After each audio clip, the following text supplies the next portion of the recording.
Black Alpha Network. Home of Black excellence. Power to the people.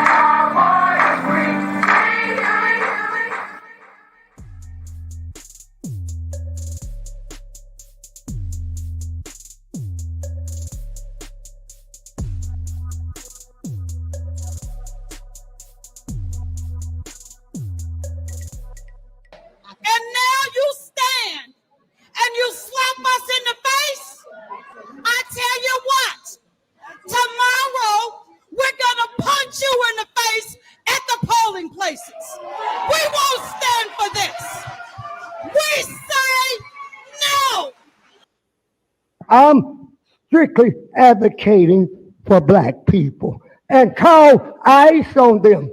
Trump, come in here, clean this mess up. The most corrupt city in the United States is the city of Chicago. And that's not my... Thank you, Mr. Blakemore, for your comments. What it is, what it do, family. Welcome back. Black Alpha Network in the building, in the place. Ballers gonna ball, haters gonna hate. Certified Black Society. Smash that like button. We gonna get it popping the real way. You know I had to set it off right, but you know we got to get that FBA roll call. What it is, y'all. Let me know where you are. Let me know where you from, where you representing, your city, your town, your county. Let me just go ahead and let that sit there for a minute. All right, long enough. Y'all know what it is, family. What we see in the building, y'all. What did we see? We got everybody in the place. Oh, salute to y'all. Let's get it. Yes, indeed, y'all. We rocking. Yes, indeed. All the way around, family.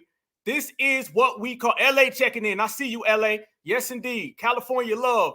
Yes, indeed. Yes, indeed. Yes, indeed. Y'all already know.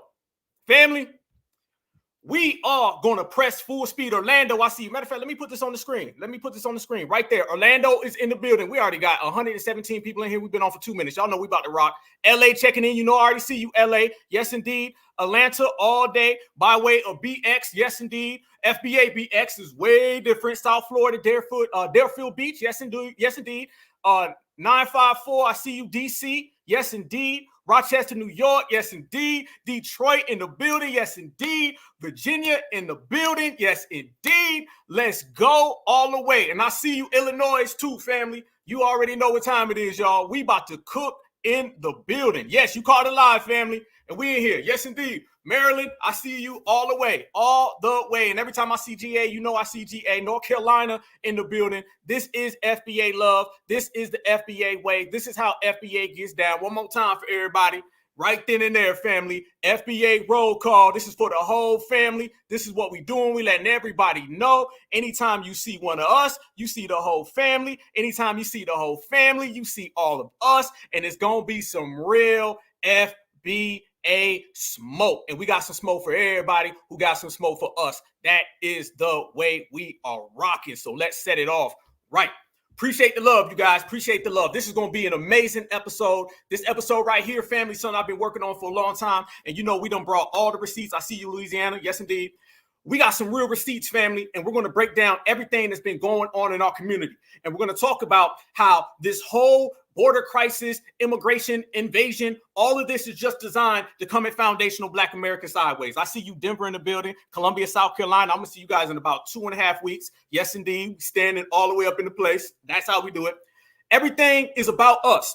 And when you start talking about the immigration invasion, you start talking about this migrant crisis, everything that they're trying to put forth on our shoulders, there's always an agenda. So when you start talking about supremacy and the system of supremacy, then you already know the way they're functioning. So I asked everybody this right now, and I'm going to ask everybody right here in the chat. Let me ask y'all one more time.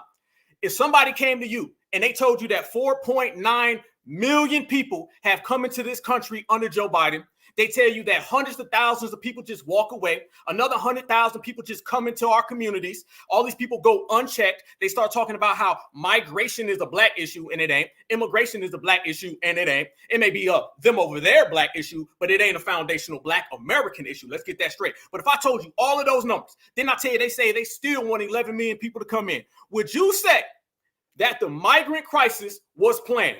Would you say that the immigrant invasion was planned? Would you say that all of this is just one big agenda to try to stop foundational black Americans and to try to stop the progress that foundational black Americans have created? Let me ask y'all that question right now. Is the migrant crisis planned? Was it planned? When was it planned? Who planned it? We all know the system of supremacy. We all know the way they do. I see you, Nashville. Yes, indeed. Queens, New York. I see you. Certified salute.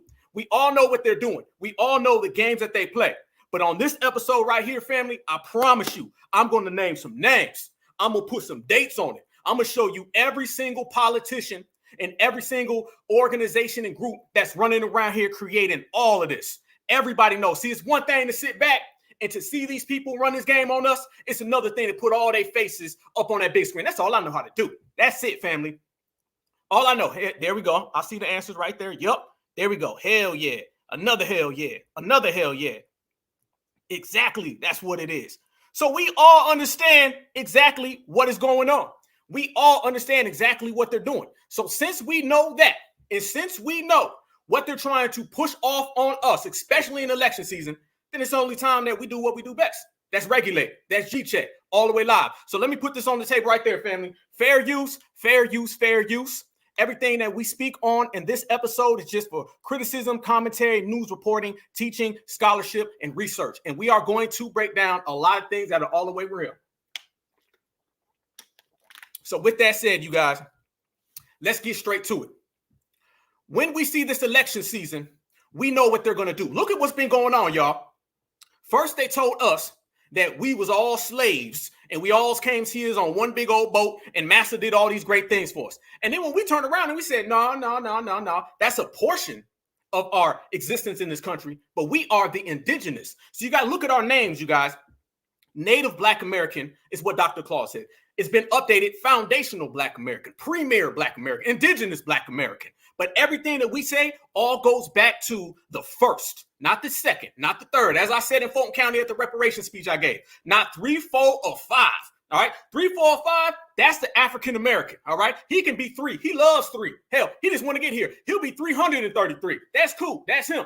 Foundational Black Americans, we are the originators. We're number 1. So nobody can come around us and try to tell us that we didn't create this country. We built this country. How are you here before America even existed and they tell you that you are not American? How can somebody migrate to a country and they say that they built it? Think about the logistics of that, family. We were the first people here before America, documented, and they tell us that we're not American. And then people that they openly admit ran to America, these are the people they say built America. How can you migrate to a place and say at the same time you built it? You can't build something that you ran to. The only people who are qualified enough to speak on that are certified foundational Black Americans. And we are certified foundational Black Americans. Nobody can change that. No matter what they say, no matter what they do, no matter what they try to come up with, family, we are going to represent all the way to the fullest. And we're going to let everybody know that this is not a migrant crisis just because. This whole situation is a situation that they have contrived so they can try to stop the existence of foundational Black Americans and they can try to take us out the paint. But on this episode, we're going to put them on the Summer Jam screen, on the Jumbotron. We're going to put them on the big screen, the little screen. We're going to put them on the screen on your phone. We're going to put names, first, second, middle. We're going to put maiden names. We're going to put nicknames. Every single person who has played a role in this erasure of foundational Black Americans that they're trying to do are going to be the same people that we regulate and let them know you can't replace us, you can't erase us, we're here to stay. So we're going to set it off right. Let's get to it, you guys. Check this out right here. This is the situation going on down at the border. And I want everybody to take a good look at what's going on. And we're going to point out some simple facts that you could not have this type of situation going on and people act like they don't know what's happening. Look at this, family. Now, when I show you this video, I got to ask this question. Is this our history? Or is this someone else's history? Because it damn sure doesn't look like ours. We didn't come here like this. Look at that, family. Look at them running. Look at them. Foundational Black Americans, we didn't come here like that. We didn't come here like that. That ain't how we got here. How you going to compare us, family? How you going to tell us that our history is the same? How you going to tell us that right there is our issue? That don't look like my issue. Did any of y'all ancestors come here like that? I know mine didn't. I know my certifieds didn't. I know my foundationals didn't. So you ain't come here like that, then how we all the same, family? How we all the same? No. We're not taking that. We're not putting that on. That's a jacket, family, we ain't wearing. We ain't wearing that jacket. Hell to the no. This is the complete difference. Look, they hopping on trains. They running, they hopping, they skipping, they jumping. That's what we talk about. We didn't run, hop, skip, and jump. We stood right here, loyal in the soil, 10 toes down, and we made every single thing go in our direction. That's only one. We're going to go two. I'm telling you, fam, we're going to have some footage. We're going to have some real video, and everything that we put up is going to be an empirical fact that nobody can dispute. Trust me when I tell you that. Check this out now, family. That's a one play. Now let's show you the other way how a lot of these folks got here. And what you're going to continue to see, family, is that this ain't us, y'all. This is not us. A lot of people saw this last week. Let's show it again this week. And I asked this question. Did any of our ancestors ever come here like this? Raining it? Why is there so much coming out? No, it's good. Yeah.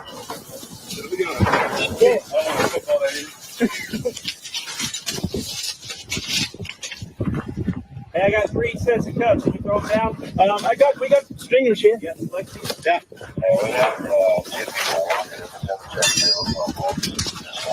Uno a la vez. Acá para este lado.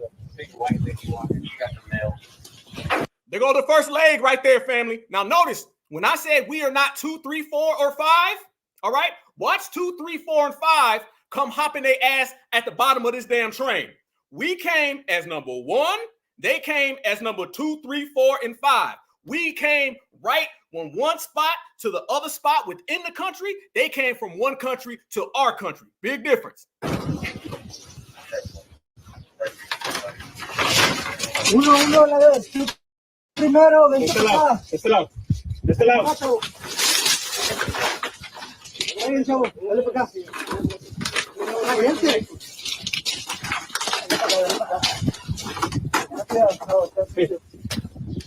Le va a dar la sigue, uno.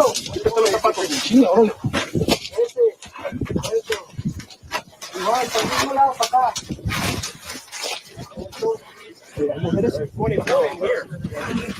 Vente para acá. Quédate. Espérame. Tranquilo ese, ya. Tranquilo ese. Quítate, flaco, quítate los zapatos. Dale, mano.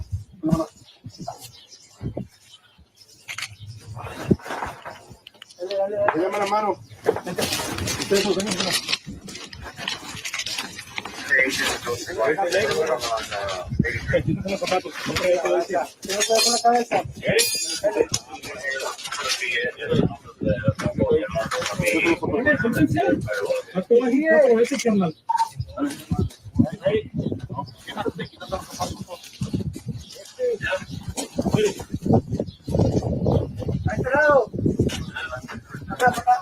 Call the station, see somebody can bring more of these stuff.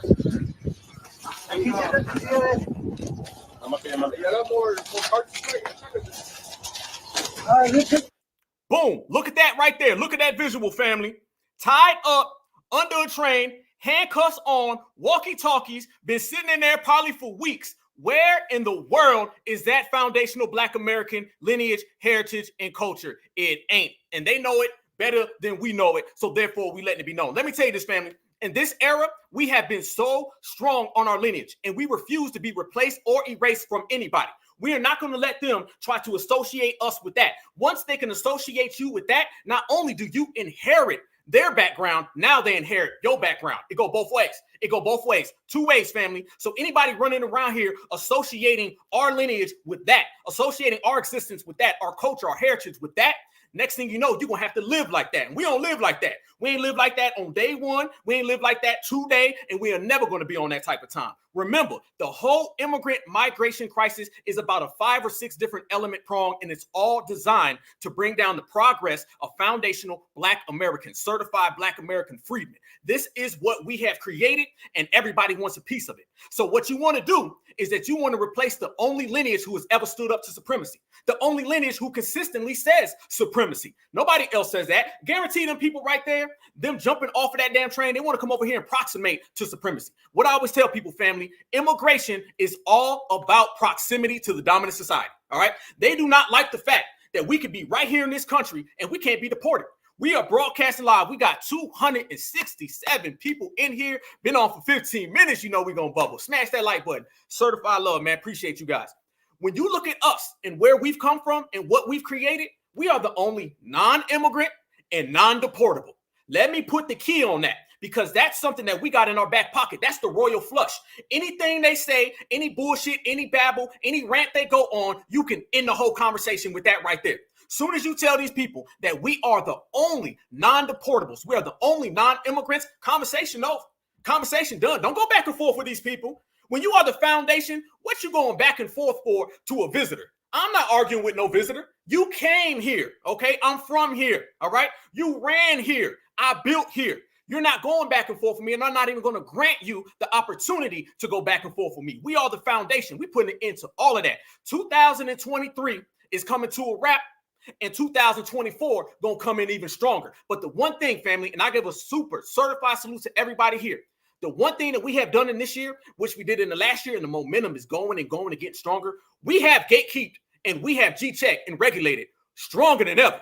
Let's make this clear, y'all. Back in 2019, the yes we can era, okay? The yes we can era, we removed that and put in the hell to the no era. Hell to the no, you're not taking our money and giving it to migrants. Hell to the no, we are not the same. Hell to the no, you can't have what we created. Hell to the no, you did not build this. Hell to the no, you did not 50-50 co-create my lineage, my music, everything that we've done. We not sharing. Ain't nobody sharing. You want to share? You better take your ass to the playground, okay? But we not sharing the goddamn thing. We shared for long enough. And when we shared, we always got left with nothing. We are the only lineage that has to share with people. We're not sharing with nobody. We're not sharing with no soul. The only people that we are ever going to share with are the people that we built with. And when I look around, only people we ever built with is each other. So good. We get to keep it all in home. So our royal flush, the ender, the closer, is that we are non-deportable. Those people can be deported. All those other groups can be deported. All the immigrants who run here, the migrants, all the hoppers, skippers, jumpers, fleers, they can be deported back home. We cannot. That alone makes us different. Not to mention the 3 million other things that make us different. And we are letting everybody know it's not what they tell us, it's what we tell them. And as soon as you get off of the begging and you bring in the demanding, things change. And we are making all types of changes because we are telling people what time it is. You know how people say, I'm just saying? No, we're not just saying. We just telling. Just saying, that's too soft. That's too loose. That's too vague. Just telling means it's direct and it's exclusive. And directly and exclusively, we telling people that we built this country and you're going to wipe your feet soon as you get to the door. So as we run that all back, and those people, who are the ones facilitating bringing them people in? The people who are behind all of that are your average everyday politician. Now, there's this thing going on where they try to tell us this party and this party are like, mortal enemies. Let me tell you something. The dominant society, all they have is little spats amongst themselves. They don't never really have that. All right. These folks back in the old days, they would see Karen and Ken argue, and then they would pick a side, not knowing Karen and Ken going to turn around and they're going to go back home together. All the people showed up at the Brown and Taylor protest and hijacked it. They all went back home together, right? All them W Lives Matters people that came and hijacked the George Floyd movement. They came and was like, we're with you, brother. We're with you, sister. No, they wasn't. The only people that the dominant society stands with all the time are other people from the dominant society. They break their sellouts. Look at Eric Adams. Look at Brandon Johnson. They getting broke right now. So you already see that the dominant society has no loyalty to anybody other than the dominant society. So with that said, and we know that they only work for each other, they only stand with each other, good. We do the same damn thing. I only work with my FBAs, I only build with my FBAs, and I only stand with my FBAs. We're going to play the same exact thing. Don't be mad because foundational Black Americans are doing the same thing that everybody else was allowed to do. Don't be mad that we showed up to the door and said, oh, y'all in there doing whatever the hell y'all please. We're going to do whatever the hell we please. Everybody's going to be uncomfortable if we're uncomfortable. And everybody else is going to have to watch us shine because we building, we working, we shining, we grinding, we stronger than ever. So when you look at the dominant society, there's two types of supremacists, family. I want to put that on the table, okay? We're going to really cook today, and we're going to break it down. We're going to break down everything to the, to the maximum, to the morsel. When you look at supremacy, there are two types of supremacists. You got supremacist A and supremacist B, but they're both on team W. Don't get it twisted. Just because this person wants to do supremacy in an overt way and this one wants to do something in a covert way, don't think that they're not both supremacists. Don't think that they won't team up with each other. Don't think that they got some type of real conflict. No. Mayo, Miracle Whip may have a little battle all day long, but they still gonna go on that nasty ass sandwich, okay? They still gonna go in that nasty ass Brussels sprouts with no seasoning, all right? They are still members of the dominant society. So when you look at both sides, you're going to have the one who wants to be overt. You're going to have the one who wants to be covert. You're going to have the liberal. You're going to have the conservative. You're going to have the Democrat. You're going to have the Republican. You're going to have Donald Trump, and you're going to have Joe Biden. You're going to have plantation red, plantation blue. We understand that. That's just the teams of supremacy. But let's look at the approach. There's one supremacist who says, I don't give a damn who you are. I don't give a damn where you're from. You cannot come into mine's America, okay? Then you're going to have the other supremacist, and he's going to say, whoa. Let's be a little slick. How about we recruit some puppets? How about we recruit some people that are going to do all of our dirty work for us, pretend that they're down with us, and we can use them against black people. And this is what you're seeing. You're going to have one supremacist who wants to work in one fashion. You're going to have another supremacist who wants to work in another fashion, but they're both working with supremacy. Gone are the days where we see two supremacists arguing and think we got a friend. We don't have no friends, okay? We have no friends. Y'all know how it go. You want a friend? Look in the mirror. That's the only friends that we will ever have. As a foundational Black American, you can only find love. You can only find loyalty amongst foundational Black Americans, and that's good. We got it all. That's good. Y'all know the saying, why search around when you got the good stuff at home? We got all the goods right here home. I see my brothers and sisters. I see my cousins. I see my aunts, my uncles, my mother, my father. I see everybody. I don't need to be searching for nobody. So supremacists over here on this side, that's going to be the Democrat. The Democrat and the liberal, they got this approach to supremacy where they want to bring in these folks from Mexico. They want to bring in these folks from Asia. They want to bring in these folks from the Middle East. They want to bring in Africans, because those are going to be the ones who only strengthen supremacy, all right? And then the other one, he's more stern. That's supremacist B. Supremacist B says, nah, I'm going to go ahead and keep it just us. I'm good with Jethro. I'm good with Billy Bob. I'm good with Meth Head Melissa and Trailer Park Trevor. Let's just keep it over here. And then they argue about it all goddamn day long, all day long. And that does not mean that they're both on the same, they're both on team supremacy.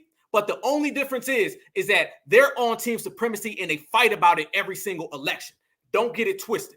So when you start looking at Master Joe Biden, when you start looking at Jim Crow Joe Biden, he represents that supremacy where he wants to go get a bunch of brown people to carry all the water for supremacy, to do all the heavy lifting for supremacy. That's what he represents. Donald Trump, he represents Jethro in the trailer park who says, we don't need the brown people. We good by ourselves. How do you know that this has always been the legacy amongst the dominant society and the main feuding and fighting that they always have? If you look at it every election, that's what the election is. Newsflash to people who don't want to accept it. An election in the United States of America is basically about white supremacy versus white supremacy and which side of it is going to reign supreme. All right. It's two wannabe knockoff ass supremacists who think they're supreme, who have a battle on who's going to be supreme over all the brown people. But all the FBA people don't go for that. We say hell to the no. That's what plays out every 4 years. You're going to have the Democrat, and he's going to want to be doing it the Democratic way, which means bringing in all these recruits. Then you're going to have the Republican who's going to want to do it the Republican way, who said, I want to keep it all in the trailer park. So you're going to have the one who wants the migrant, and you're going to have the one who wants to have the trailer park, and they're going to fight all goddamn day long, and it's prime position for us now to sit back, watch, and observe the whole game. With that said, y'all, let's go back. Let's look at the track record of Jimmy Crow Joe Biden. And what you're going to find out is that Joe Biden has been preaching for a long time, keeping it amongst all the brown people. This is what he's been saying for days and days and days. This is what we were warning people before the election. Watch Jimmy Crow Joe right here, you guys. Watch Jimmy Crow Joe. Open this right. Watch him right here, family. Watch Jimmy Crow Joe Biden openly admit years ago that he wants an influx of non-stop immigration. It's not our words, family. It's his. Watch it. Not only our Muslim communities, but African communities, Asian communities, Hispanic communities, and the wave still continues. It's not going to stop, nor should we want it to stop. As a matter of fact, it's one of the things I think we can be most proud of: an unrelenting stream of immigration, nonstop. Folks like me who are Caucasian of European descent, for the first time in 2017, will be in an absolute minority in the United States of America. Absolute minority. Fewer than 50% of the people in America from then and on will be white European stock. That's not a bad thing. That's a source of our strength. Listen Not to that. only our Muslim communities, One more but African time, family. communities. He not only names who he wants to bring in, he says he wants non-stop. And you can tell right there in that picture. I want you guys to look very close at him right there. You can tell by looking at him, he's probably, when this was made, he was probably about 738 years old by looking at that picture. So you can tell this was a few years ago, because now he's 924. So you can tell the difference. This was years ago, all right? This was when Joe Biden still remembered who he was. This is when he could still walk. This is when he could still talk. He didn't fall up the stairs, all right? He didn't fall standing still. He didn't trip off bikes. So he's in his 700s right here when he said it. Now he's in his 900s, and he's still saying the same exact thing. And not only that, he tells you exactly who he wants to bring in. Watch it again, family. These Asian communities, Hispanic communities, and the wave still continues. It's not going to stop, nor should we want it to stop. As a matter of fact, look at those places right there on that map. Look at those places. The majority of that is in the East Coast South. The majority of foundational Black Americans are from the East Coast South. You see it right there, family. The majority of migrants are being sent into our communities. This is a direct result of the dominant society trying to get us out of the paint, because we are the only ones who stand on business. When you stand on business, this is what you receive. Look at that. They're talking about people coming in from the Southwest, but they're coming to the Southeast. Why are you coming to the Southeast? Because that's where foundational Black Americans are. It's the same exact thing over and over. And watch Jimmy Crow Joe openly admit it again. it's one of the things I think we can be most proud of: an unrelenting stream of immigration, nonstop. Folks like me who are Caucasian of European descent, for the first time in 2017, will be in an absolute minority in the United States of America. Absolute minority. Fewer than 50% of the people in America from then and on will be white European stock. That's not a bad thing. Look at them coming, family. Look at them coming from all over the world. I want you to remember that right there, because I have a photograph of what we talked about last week called the Biden Express. And I'd be damned if the Biden Express does not go exactly where the black part is highlighted. So as you see all of these people coming over to this country, I can actually show you the modern day routes they are taking to get here. And it looks like that exactly, you guys. This is why we say that this is all designed. You do not have a migrant crisis unless it is designed. You do not have an immigration invasion, and that's exactly what it is, okay? How you know it's an immigration invasion? Because the foundational Black Americans was coming 20, 30,000 deep to the border. Let's just say nobody would say open arms and it's an issue for the whole world. Wouldn't be no all lives matter, okay? If foundational Black Americans get together and there's 5 of us, they talking about it's a goddamn mob.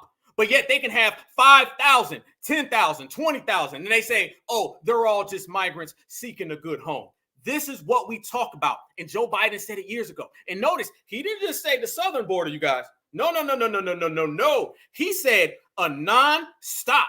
Non-stop, last time I checked, means never ending, okay? It means forever. It means keep on coming and coming and coming. He said a non-stop influx of migration, which means always. And if you're 900 years old, always is a long time.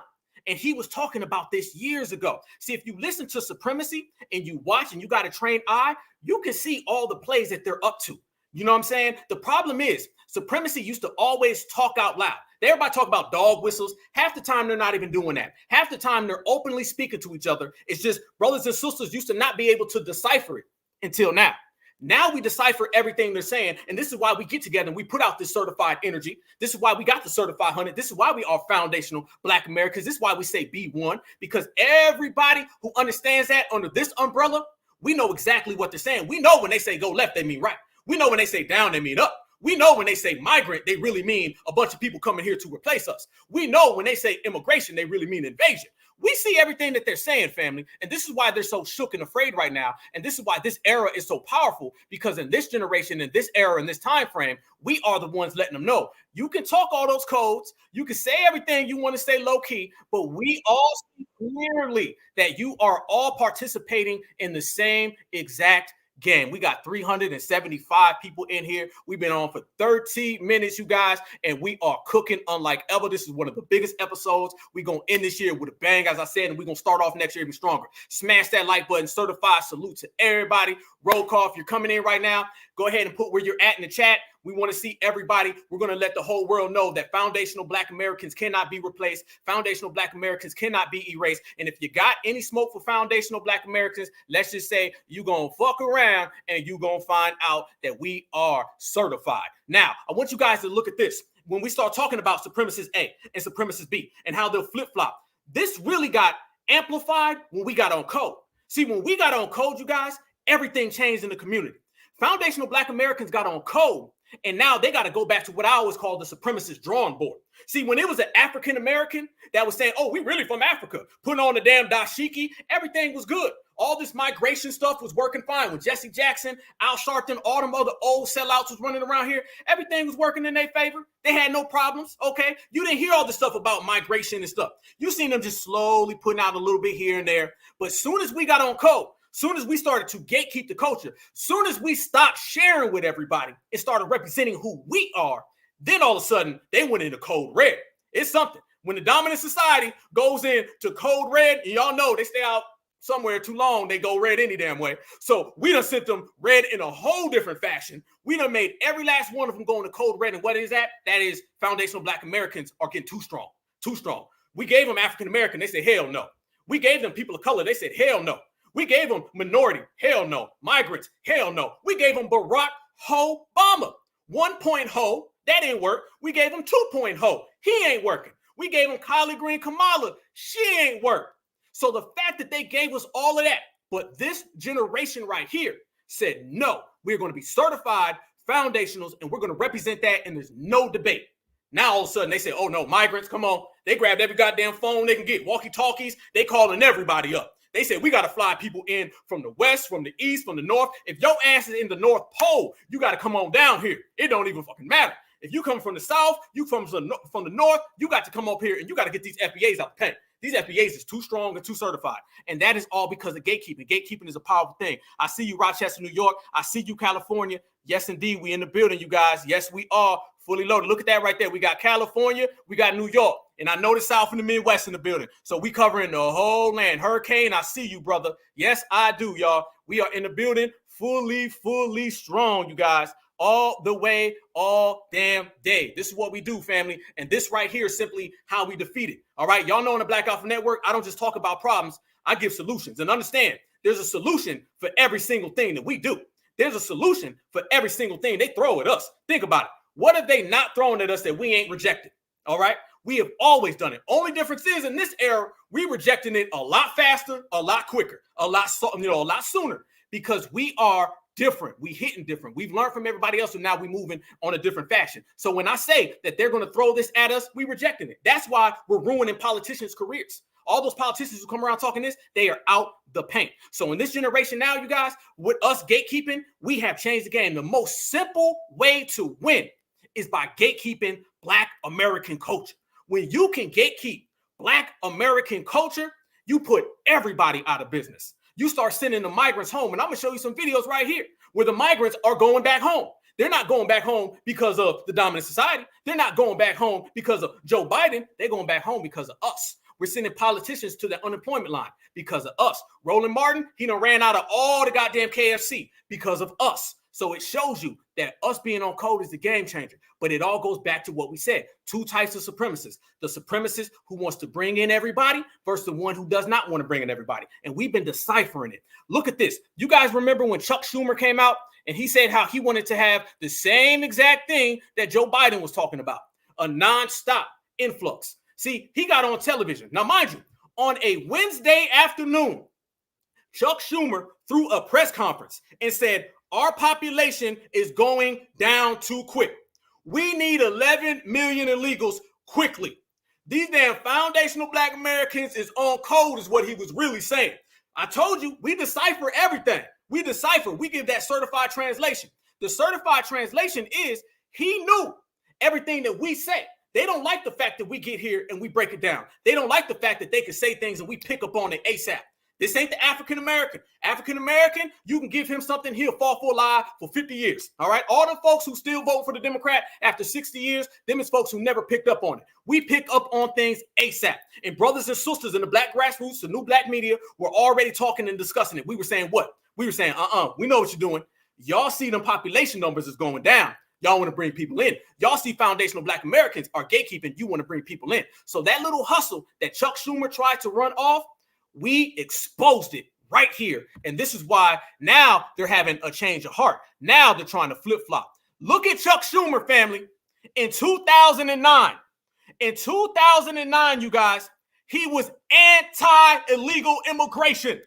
2009, he was anti-illegal immigration. Why? It's because 2009 was the yes we can Barack Obama era. Didn't I say when we get on code, then all of a sudden they start changing their stance? Look at him in 2009, and I'm going to run it all the way up until last month. Watch it. Illegal immigration is wrong, plain and simple. When we use phrases like undocumented workers, undocumented immigrants, dreamers, we convey a message to the American people that their government is not serious about combating illegal immigration, which the American people overwhelmingly oppose. Now more than ever, we're short of workers. We have a population that is not reproducing.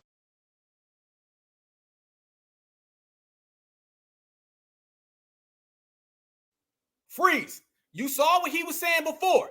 This was him in 2009. He's talking down on illegal immigration. Oppose.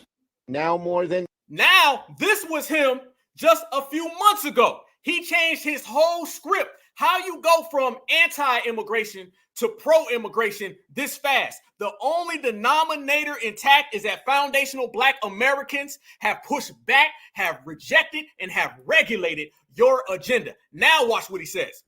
Ever, we're short of workers. We have a population that is not reproducing it on its own with the same level that it used to. The only way we're going to have a great future in America is if we welcome and embrace immigrants, the dreamers, and all of them, because our ultimate goal is to help the dreamers, but get a path to citizenship for all 11 million or however many. Listen to that. This man said he wants to have a pathway to citizenship for 11 million and however many else. They are desperate. Family. No. You do not use that type of language when you playing. When somebody openly says, we have a population problem. Who? It's not us. Foundational Black Americans aren't. Matter of fact, study just came out. The census, study from the census just came out this week, and it showed again that foundational Black Americans represent, or Black people in general, represent a bigger amount of society than they actually ever give us credit for. Brothers and sisters are actually out here marrying. Brothers and sisters are actually out here reproducing. So you're not talking about us. Who are you talking about? Who are you talking about? We know who you're talking about. Yes, we do. Yes, the hell we do. So when he openly, mind you, that press conference, family, was at 11 o'clock on a Wednesday. This man just threw that randomly. You know what that was? When we talk about deciphering the system of supremacy, when we talk about doing what the African American could not do, when we do what the Barack Obama yes we can generation couldn't do, when we do what the can't we all get along generation never did, we deciphered that. And what he's really saying is that we don't have the numbers no more. So let's do what supremacist A wants to do. Let's bring in all the brown people. Remember, supremacist A, the Democrat liberal, he wants to bring in all the brown people as puppets. Supremacist B, he wants to just keep it in the trailer park. So right there, you're seeing with Chuck Schumer, first off, he wanted to keep it in the trailer park. That's when 2009, he was talking down on it. Now, all of a sudden, in 2023, 24, 25, He wants to have 11 million. You don't go from anti-immigration to we need 11 million. You don't go there that quick unless something happened. Something got you spooked. Something got this dominant society on code red. And we know what that is. That's us gatekeeping and getting on code. I'm telling you, family, if you ever in your life want to see an example of how us being on code changes this whole country and changes this whole world, look at that clip I just showed you. It's all in the details, you guys.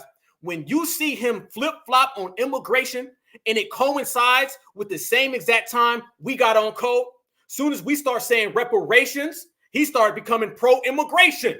Soon as we start saying cut the check, all of a sudden he started becoming pro-Diego, pro-Sanchez, pro-Mr. Diablo. Everybody come on in now. And it all coincides with us. He didn't just stop there, though, you guys. Oh, no, he did not. He kept going. Watch this right here afterwards.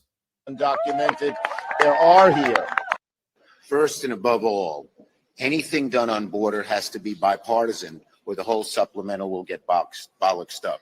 I believe that Senator Biden's proposal, which is funding, will do the most to get us at the fentanyl crisis that Gene talked about and dealing. He wants to throw more money in it now. So not only has he had to change the position socially, now he has one financially. With problems at the border. We are not for policy changes. And you want to shut it down. You keep talking about it. The last time, Chuck, you shut it down. No. This right here, this is the most important part, family. I want everybody to notice this. What do I say? The dominant society will have disputes back and forth amongst themselves, but it's on us to see it. See, the problem is too many black folks would see this right here and they automatically would start saying, I'm on that side. Nope, I'm on that side. A real certified foundational black American says, I'm not on neither side. I'm on the side that I've always been on, our goddamn own. So what we're seeing is that they're having a supremacist debate. They're having a supremacist spat. They're having a supremacist battle. And all the cameras are right there. There's no need for us to pick a side in that situation. There's no need for us to say, I'm going to go ahead and be on supremacist A's or supremacist B. No, to hell with both of them because they're still supremacists. And they're still going to go home together and they're still going to have some dusty ass food that is terrible and has no seasoning. We understand all of that. So what you see here is Donald Trump debating back and forth with Chuck Schumer about immigration. And I want the family to notice this is everything that we say that they've been doing. And it's all playing out in front of the camera. Supremacist A says, I want to be in the trailer park. That's Donald Trump. Supremacist B, who says, I want to bring in the brown people to help supremacy because our numbers are low. That is Chuck Schumer. Watch the supremacist on supremacist debate. No. And then you open 20 it up very times. quickly. And 20 I don't times. want to do what you did. 20 times Chuck, you have called for, I will shut down the government if I don't get my wool. None of us have you said. want to know something? You've said okay, you want to put that on You my said it. I'll take it. Okay, good. You know what I'll say? Yes. If we don't get what we want, one way or the other, whether it's through you, through a military, through anything you want to call, I will shut down the government. Okay, fair absolutely. enough. And We I am disagree. proud, and I'll We tell you what, disagree. I am proud to shut down the government for border security, Chuck, because the people of this country don't want criminals and people that have lots of problems and drugs pouring into our country. So I will take the mantle. I will Freeze. When he said the people of this country do not want people pouring into our borders, he's not saying that on behalf of black people. He's not saying that on behalf of foundationals. What he's really saying is that my version of supremacy does not want to rely on puppets and mascots. All right. You have the pro-mascot supremacists, and then you have the anti-mascot. The one who wants to have all the Browns folks come on over here and elevate them above us, that's Schumer. The one who says we are supremacists. We don't need mascots. We're good with Trevor and Melissa in the trailer park. That's Donald Trump.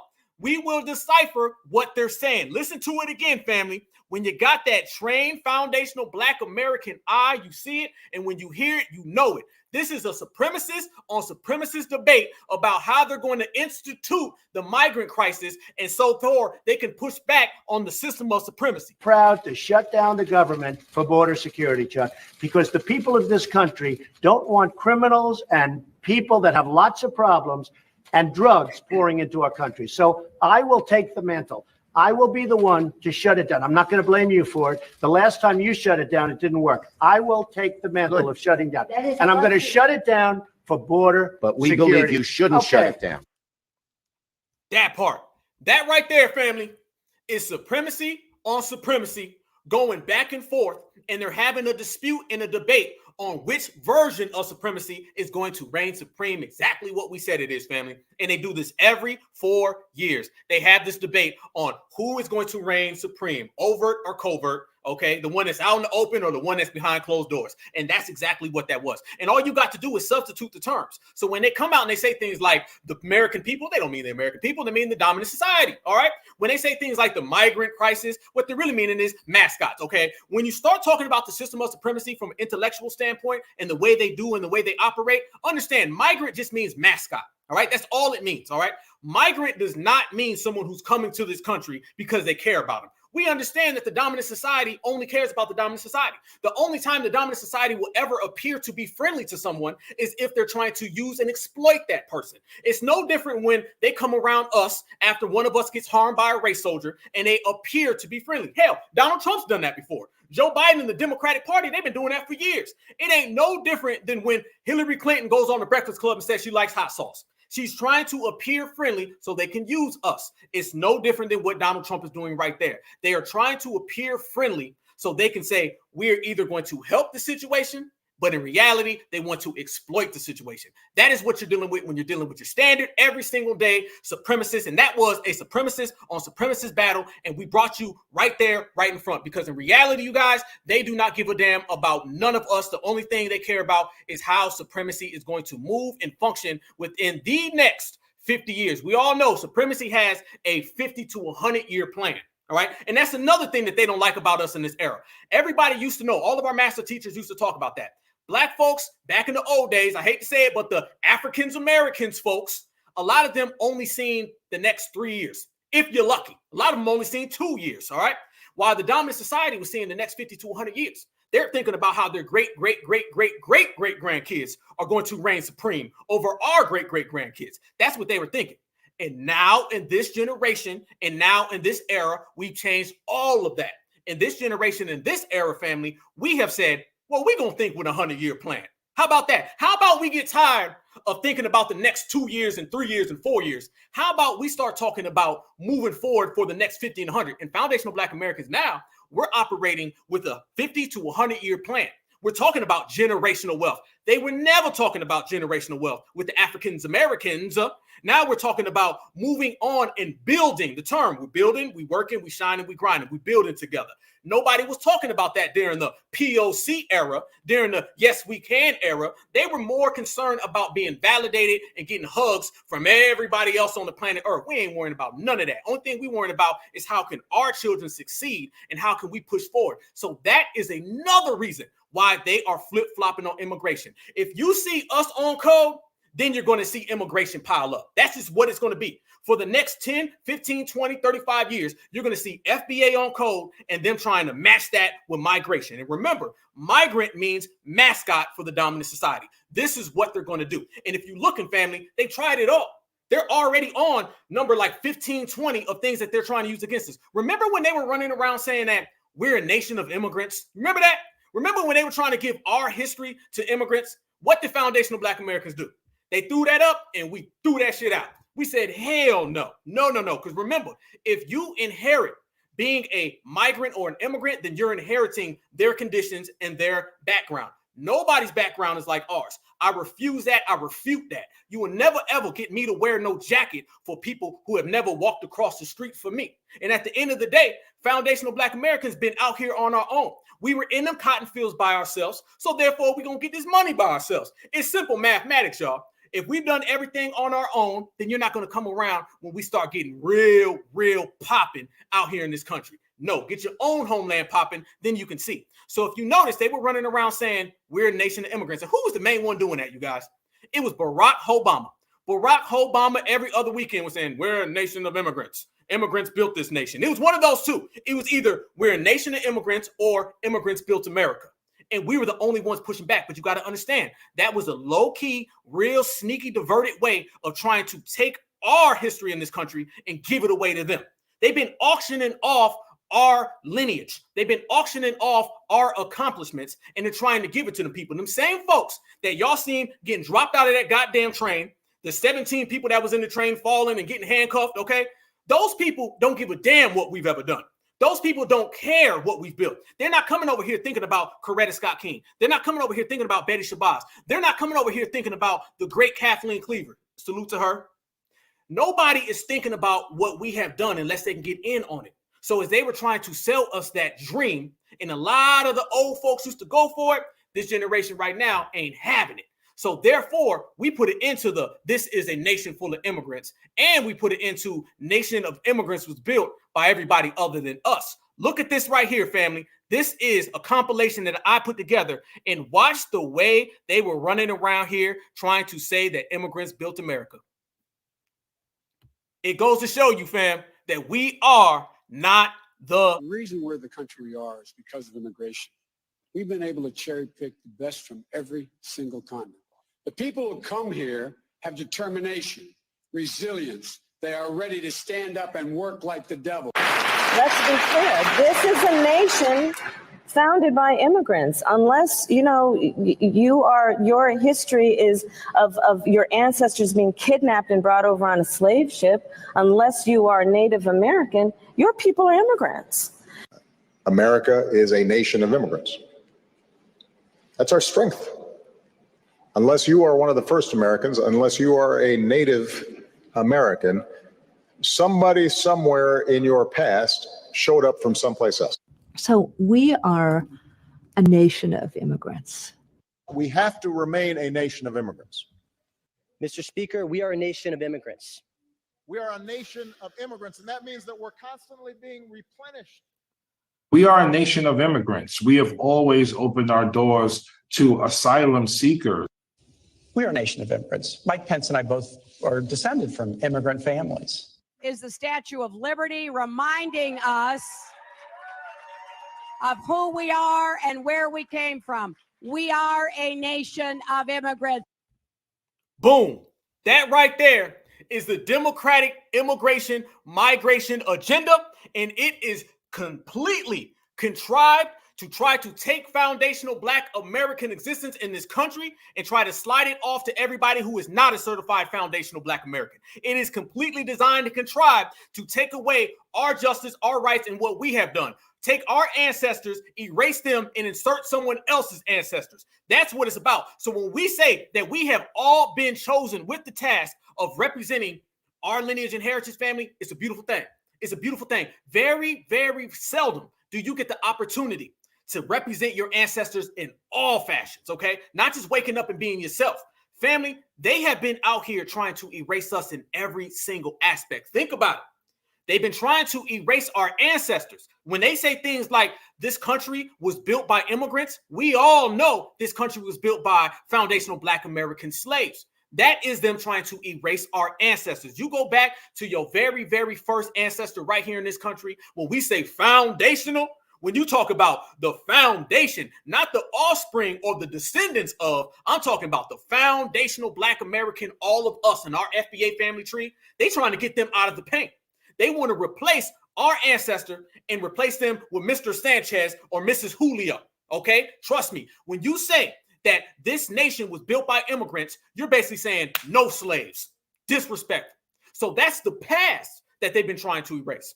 And then when you look at the present, I mean, look around. Race soldiers every single day out here harming us out here in the streets.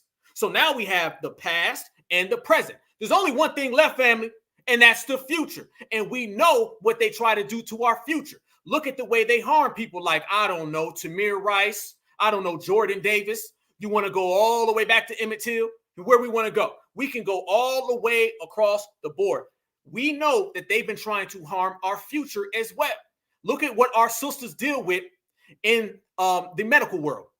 Matter of fact, everybody sees right now, Kamala Harris is going on an abortion tour. Yes, she's going on an abortion tour right now. That's the future. So family, we have the past, the present, and the future. And all of these things, family, are designed to harm what has been created by the greatest lineage, heritage, and culture. Yes, indeed, but we ain't having it. So all of that pride and all of that ancestral presence, all is on to us. And it is our job, y'all, to make sure none of that happens. And you know what? We're doing a damn good job. And you simply do it by regulating, by gatekeeping and G-checking. Now, when we start talking about what's going on with that, there's one more thing that we got to bring up, family. Let's talk about how they are trying to put people in our communities.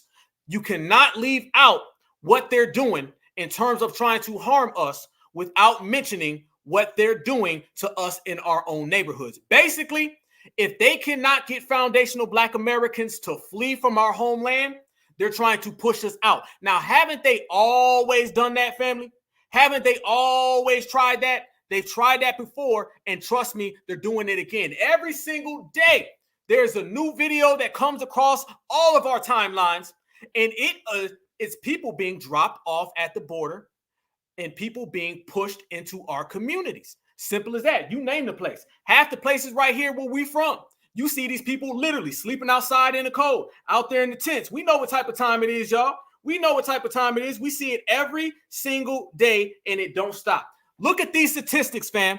And these are the receipts that we mentioned when we talk about how they are trying to stop foundational Black Americans in our own communities. Check this out. I've placed this before, but I'm going to bring it all the way home. They say only 560 of America's 19,000 cities are sanctuary cities, and it's only for 22 million illegal immigrants. Out of those 560 cities, it contains 70% of Black American population. One more time, only 560 of America's cities are sanctuary cities, but it just so happens to contain 70% of a Black American population. That is strategic, that is contrived, and that is designed specifically for us. Don't let nobody tell you anything different. There's no such thing as a coincidence. They did not just wake up one morning and that's how it all played out, family. Hell to the no. 70% of these illegals, 22 million of these illegals, 72% of these folks are coming to our communities. And let me say this, fam, from some of the research that I have gotten, I've seen that the majority of these numbers that we're hearing are completely lowballed. Basically saying within the next 5 to 10 years, we are going to see that the numbers that they have put out are complete lies, and it is millions more than what we've been told. Yes, so if they're telling us that there's 11 million, it's really 15. If they're telling us that it's 22 million, it's really 25. If they're telling us that it's 25, it's really 30. Yes, let me say that one more time, you guys. Out of 560 cities where you're seeing that are sanctuary, they contain 70% of our population. Now think about that, family. 70% of our population is where? You're going to deal with the South and the Midwest. You'll see the East Coast and you'll see California. When you start talking about California, we know our brothers and sisters out there are being bombarded. We know our brothers and sisters in New York City are being bombarded. But let's talk about Atlanta, Georgia, and let's talk about Chicago. We're talking about the heartland of the United States of America and the Black population. And you can tell right then and there, this is where they're trying to locate us. That's why when I gave my speech in Fulton County, I made it clear that we are not going to be replaced in the South. It's not happening. And the same goes for my brothers and sisters throughout the country. I made it clear there. I said, we stand in solidarity. And family, the thing that really bothered them the most, and I was watching their faces. I was watching their faces, family. The thing that really, really bothered them is when I said I stood in solidarity with our brothers and sisters throughout the country. See, they didn't mind if I came out there just talking about where I was at or where I was from. I made it be very, very known that not only are we representing where we are, we're representing our brothers and sisters throughout the whole country, what I call the FBA family tree. And when I let them know that the FBA family tree was in full effect and we are riding together, that is when they got very, very afraid. And the lady who was up on the screen, she didn't even look at me. She looked away. She looked at, completely away because she understood it's one thing to have these brothers and sisters representing where they are. It's another thing when they're representing everybody. And you know how it goes with us, family. We are stronger together. We're strong by ourselves. We represent ourselves. But when you put the brothers and sisters together, it ain't no different than your family, y'all. It ain't no different. Just like your regular family. You're strong by yourself, but you know when you got your brothers with you, when you got your sisters with you, it's a game changer. And that's what we've been doing. We've been changing the game. So this right here is our pushback to what they're trying to do. And those are the numbers and the statistics that show everyone that we are moving differently now. We are not allowing these people to infiltrate our communities. See, they could not get us to flee. So therefore, they're coming and trying to push these people above and over us. And we will not stand for it. Not at all, you guys. Not at all. But look all throughout the country, you guys. We talked about Chicago, right? Look at Chicago right now. I want everybody to look at Chicago. This is what's going on right here over the weekend in Chicago. Please tell me where at all, family, is this real at? This is the Chicago Airport, O'Hara. These are the migrants, y'all. Look at that right there. Look at that right there. Those are the migrants right there. This is Chicago International O'Hara. This is the airport. And look at how that influx is overwhelmingly going in.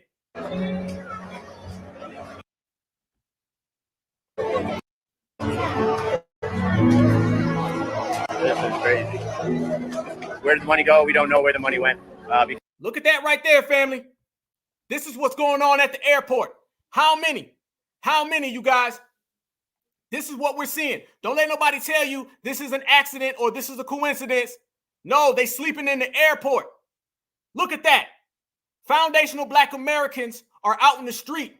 And yet these people have been flooded in our community so much that they're starting to overflow. It's one thing to put people in our communities. It's another thing to put so many people in our communities that they can't even contain them anymore. You cannot even contain the people who are in our communities to the point where they're literally sleeping, literally in the airport. They're sleeping in the streets. They're outside. They're inside. Everywhere you go, you're seeing these people coming. And foundational Black Americans calling it out, and they want to say these things about us. We're going to continue to call it out because this is our reality, and it was all contrived and put this way by the dominant society, in particular, the dominant society version of the Joe Biden, Kamala Harris administration. These are the type of people that have always had it out for us, and this is what they're showing, family. They will not stop until they get all of these people in. This is what Schumer was talking about. When Schumer was sitting there and he was having that whole discussion and him and Donald Trump was going back and forth, that's the America that he wanted to see. That's the America that he wants to see. And they know damn well the effects that that has on our community. Don't get it twisted, you guys. They know exactly. There are people who crunch all the numbers, who do all the stats, who got all the statistics. And they know that this harms our community the most. But guess what? They don't care because they're doing it all on purpose. And we have been calling it out, and we will continue to call it out. But that's just not it. Go to the border. That right there are people after they've came here. All right. Let's go to when they first get here. We're going to bring it all the way down to when these folks first show up. When they first show up, family, it's a who's who. The damn border looks like the United Nations, y'all. Look at this right here. The border looks like the United Nations. Y'all know we always show these videos of the where you're from and where you're going. Watch this right here. Tell me you don't see every single person from every single community, from every single continent and country, all at the southern border. And not only that, we've already showed that they're going to 70% of our population. Where are you from? Senegal. Where are you going? New York? Senegal. Where are you going? Senegal. Where are you going? America. Where? New York? Senegal, New York? ¿Usted dónde viene, señorita? Ecuador. ¿A dónde va? A Nueva York. ¿Y usted? Nueva York. ¿De dónde viene? De Ecuador. De Ecuador. ¿Y usted, señorita? Para Nueva York. ¿Usted dónde viene? República Dominicana. República Dominicana. ¿Y usted, joven? Ecuador. ¿A dónde? Nueva York. ¿Y usted? Ecuador, Nueva York. ¿Y usted? Arizona. ¿De dónde viene? Ensenada. ¿Ah? Ensenada. Ensenada. ¿Y usted? Ensenada. ¿A dónde va? Arizona. ¿Y usted? Ensenada. ¿A dónde? Arizona. Gracias. Where are you from? Senegal. Where are you going? Yes, sir. New York? You? Where are you going? New York? New York? California? Where are you going? Where are you going? New York. You? Minnesota. You're from Senegal going to Minnesota? No, like Where? Guinea. Guinea. You're from Guinea. Wow, you're the first one. Okay. To Minnesota. And you, sir? Senegal. Senegal, where are you going? New Jersey. Thank you. You? Senegal. Where are you going? New Jersey. Thank you. You? I'm from Senegal. And where are you going? I go to New Jersey. New Jersey. Thank you. You? India. Where are you going? California. Thank you. You? India. Where are you going? California. You? New York. New York? Synagogue? Senegal. Thank you. You? New York. Senegal. Thank you, sir. You? New York. Look at this, family. Let's go through. This is a 5-minute video. Thank you. New York. New York. Still going. New York? New York? New York? Still going. You? No, New York? Where are you going? Chicago? Yeah. Okay. New York. New York? You? Where are you going? I'm going to America. Where to? New York, California? Boston. Boston. You? New York. New York. Ecuador. New York. Ecuador. Okay, you stay? Nueva York, Ecuador. You stay? Nueva York. Senegal. Where you going? America. You can go literally for hours and see the same thing. Now, mind you, when you see that, family, we've already showed the statistics that it's going to 70% of the black population, which basically means our neighborhoods, our counties, our towns. That is it right there. And they know this very clearly, and they know it because it's very, very deliberate. That's what you get. And family, that does not just stop there. Look at the migrant caravans that they got. They openly out there marching through the street telling people, this is where we're going. Look at this video right here. Look at this guy marching down the street, y'all. Watch him marching down the street, and he openly telling people. Oh, yeah, we coming to America. Oh, we coming to America. As a matter of fact, let's look at the statistics, family. This right here. This man is marching down the street. This morning, a migrant caravan led by an activist, Luis Garcia, he claims there are over 5,000. It includes people from Honduras, Guatemala, Haiti, Cuba, and Venezuela. And he's openly telling America that I'm marching them straight along. That would be the equivalent of telling somebody that you're about to rob the bank. They marching to the bank telling them they about to rob, and nobody shows up to stop it. That's because the people who claim to want to stop it are the ones who started it. Es el mayor contingente de seres humanos en familia. Vamos a caminar muchas familias, son principalmente 5,000 personas que vamos en familia. ¿Dónde está la gente de Honduras? Honduras, Guatemala, Haití, Cuba, Venezuela. ¡Vámonos, Venezuela! Un saludo para Nicolás Maduro. Now, let me ask you this question, family. Does that look like somebody who is bringing in a bunch of war-torn people who have nowhere to go?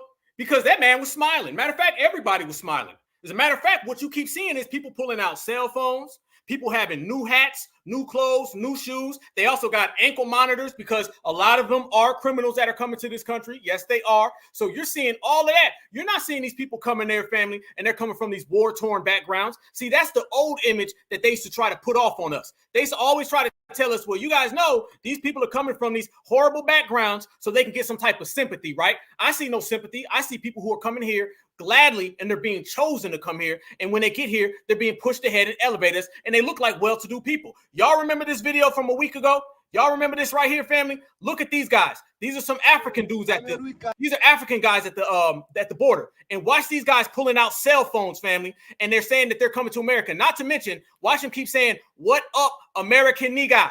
American nigga." You think these people are coming over here to assimilate with us? You think these people are coming over here to fight supremacy and assist us? Or do you think these people are being elevated by Joe Biden and the Kamala Harris administration and the whole dominant society so they can be put above us to maintain the migrant mascot crisis? Guys, come back.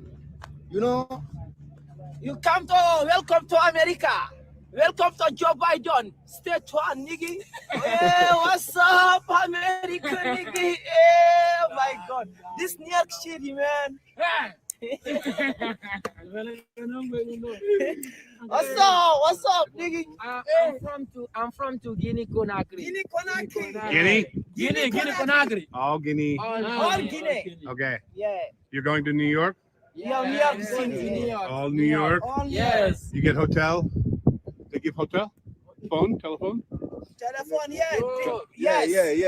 Telephone, Address. Oh, you have address? Yes. A cell phone and an address? Whoa. A cell phone and an address, and they try to tell us that these people are from war-torn societies and they have nothing working. What we have seen simply in the Black grassroots in our own study and research is that these people are being selected. They're getting cards where they have money on them. They're getting all types of access. They're being clothed. They're being put in high rises. See, when we see these people up in these high rises and it's a 5-star, that's just what we're seeing there. We're not seeing behind the scenes that these folks are being selected to come on in with the Biden Express, with the mascot crisis, and they're being chosen to be good mascots and good puppets, and they're getting cell phones, and they're getting all types of peripheral treatment. These folks have numbers. They have barcodes. These people are being carefully vetted. See, when we talk about these people being vetted in terms of being criminals, no. They're being vetted in terms of how good of a puppet are you going to be. Watch this right here. It does not stop. These people continue. And by the way, notice what they're sitting on, family. This tells you everything. They're sitting on broken parts of the wall. Look behind you at that wall. That is the wall that they say is a bad wall. They don't need to build. These folks are sitting on the wall, the broken parts of it that other migrants have broke, and probably the administration has broke for them, pulling out cell phones, dress well, and keep saying American nigga, American nigga. First off, listen to already that type of vibe, and then see the guys throwing up gang signs. Man, it don't stop. Do you know people that friends? Yeah, my parents are there. My father. Your father's there. Yes.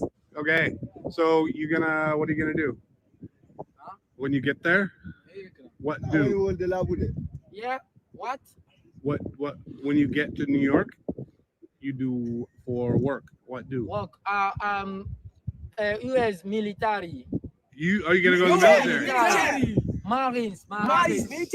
So you're gonna go to the Marines? Yeah, military. My work favorite. Can you make it's very difficult? It's okay? Are you strong? Yeah. You're very strong. Yeah.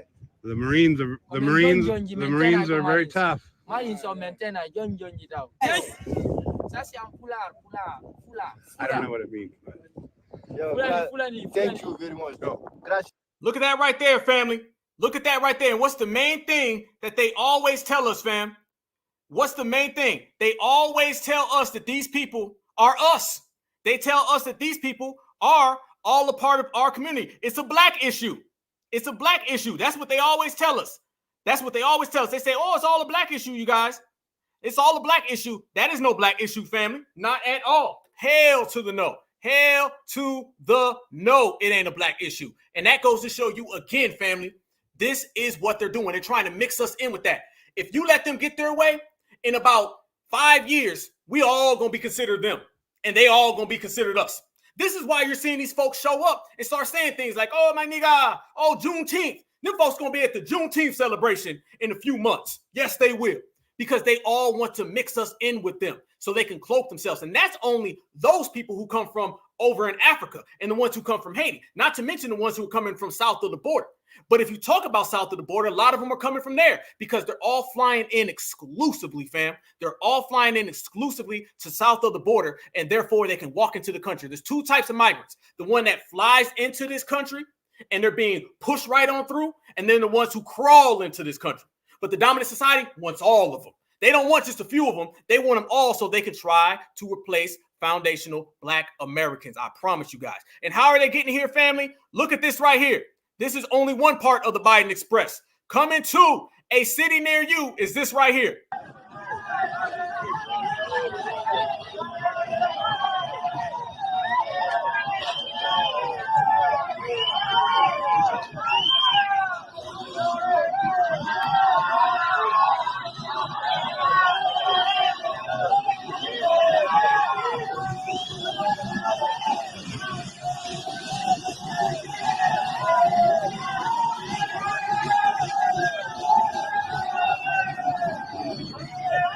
Last time I checked, we ain't coming to the country that way, y'all. Do y'all know that they literally had to shut down train stations coming from Mexico? They had to shut them down because there was too many illegals that were hopping on them. They were hijacking trains like they was in the wild goddamn West. Okay? They was hopping on trains, and we're literally showing the footage. In the migrant camp assembly.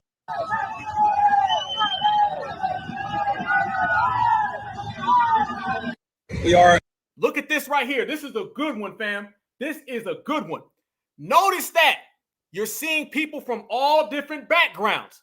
See this video right here. And what you're going to see are migrants, but they're not coming from Mexico. They're not coming from Africa or Haiti. These are Chinese migrants. Check it out. In the migrant camp assembly center, the majority right here on the back, all of them are from China, as they are migrating into the north borders of the United States. Venezuela, China, China, China, Venezuela, Venezuela, China. Where are you going? United States? United States, USA? Where are you going? USA. USA. China. Yes, from China. China. Where you going to the United States? USA. USA. USA. American, New York. America, New York. Yes. Yes. Xi Jinping. No. No. Okay. USA. China. China. China. Nepal. China. China. China. China. China. China. China. China. China. China. China. China. China. China. China. China. China. China. Damn. China. China. China. China. Oh, China. China. China. Yeah. China. China. China. Damn. China. Hey, China. Wow. Oh, Chinese. Where are you coming from? Punjabi. Where? Punjabi only. Where are you going? New York, California. Where are you going? California. California? Where are you from? California. Where are you from? India. You're India? And you? India. India. Where are you going? California. California. India, family, China and India and Africa, all at our southern border. It literally is the United Nations meeting up at our southern border, and they're coming to 70% of our communities. California, you? Where are you from? India. You? Where are you from? India. Where are you going? California. Look at this right here, family. It shows you again. These are all different things. That's the Biden Express that we always talk about, but it ain't over. This guy right here is the one I was talking about. Receipt, receipt, receipt. The UN are paying these people to cross the border. Biden is paying them to cross the border. And this right here shows you that this man has a card, a money card, that was uploaded in his name from the UN and from the Biden administration. This man is a paid migrant, and he is being paid to replace us, and he is being paid to come in our communities. You'll never see none of this on the mainstream news, but you'll see it right here on the Black Alpha Network. Smash that like button. New Black Media, Black Grassroots. We got everything that they hide because we certified like that. Check this out, fam. It's going to blow your mind. We don't have money, so, and they haven't deposited my account. ¿Cuánto te depositaron? El depósito el 7 de enero a 14 de enero, pero no deposita nada. Yeah. So the whole month of January, you haven't received anything. What were they supposed to receive in there? ¿Cuánto es lo que te dan? Es el último pago. ¿Cuánto fue? De 4. El dinero, 3,600 pesos. 3,600 pesos was the last payment I received. And it goes. I haven't received. Does that go into your bank account? ¿A dónde va? ¿Tienes una cuenta? ¿Una tarjeta? Sí. ¿Tienes? Oh, let me see. And how much is anything on that card now at all? Any money? No hay dinero. No hay nada. Look at that, y'all. That man pulled out his card. He's telling you he got the money. Boom. Close up. Look at that right there. Business card. Business card where he is being funded by the UN and the United States government to come here and be a paid migrant, because like I said before, y'all, migrant really means mascot. and they're going to upload money for these people so they can come on in and try to run that gambit on us. This is what we talk about when we say that we are on a different level. A couple years ago, nobody would have mentioned that. A couple years ago, they would have never talked about any of that, family. We're doing that in the Black grassroots because we hit different, and we understand that whatever they're trying to say or whatever they're trying to do is all one big hustle. It's a hustle, y'all, and it's a hustle that we are not going for. It's a hustle that we see completely through, and we will continue to see completely through that because that's just the way we function and the way we operate. Now, that ain't the end of it, y'all. I got a whole different thing, fam. I want y'all to see this because there's been also an influx of them trying to get these people to come in and trying to get them to vote. They want these people to come in and vote. They want these people to come in and get rights. They want these people to come in and be police officers. They're passing laws right now where these folks is becoming police officers. Yes, they are. And here's the thing. When these people do become police officers, y'all, who you think they're going to be locking up? They're not going to be locking up the dominant society because the one thing that they can always hang over their head is deportation. Deportation. I've literally seen people come into our community and tell us, I can't fight for y'all. Why? It's because if I mess up, I got to go home. Y'all seen the videos of these folks crying, talking about they got to go home. They're scared. They'll never come here to this country to help us fight the system of supremacy. That is a mistake that people made in the past. In the past, folks believed that you could literally get these people to stand up against the system of supremacy. They're not coming over here to fight supremacy because they came over here to be next to supremacy. And if they ever decided that they wanted to fight supremacy, you can send them home. See, the dominant society loves hanging deportation over these people. If they can hang deportation over these people, they got them right where they want them. So the very notion that people run around thinking that any migrant that was going to come over here, a person of color, and was going to help us, that was foolish. That was foolish. They would never do that. Anytime something goes wrong, they're going to sit back and they're going to actually side with supremacy. That's why anytime something happens to us, you don't ever see these people showing up. They may try to lie and tell us that they show up so they can get something from us, but these folks ain't never done nothing for certified foundational Black Americans because they know Karen and Ken would send their ass home. These people are scared. They're scared in their homelands. That's why they're running. And then they're scared when they get here. They have a business deal with the dominant society. Come on over here. I'll let you get access to what foundational Black Americans created, and I won't send you back home. And perhaps if you're a good little migrant, you might get a date with Karen one day. It might go bad, but you might get it. You might get a date with Zaddy one day.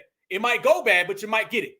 And the notion of them having a date with Karen or Ken and then coming over here and cloaking themselves in our culture, that is extremely appealing for them. And that's something that they will always go for, and they'll never stand with us. But you're seeing all these laws being passed now to slowly integrate these people into not only our community, but everything that we created. Look at this right here, family. This shows you that they're trying to give them the right to vote.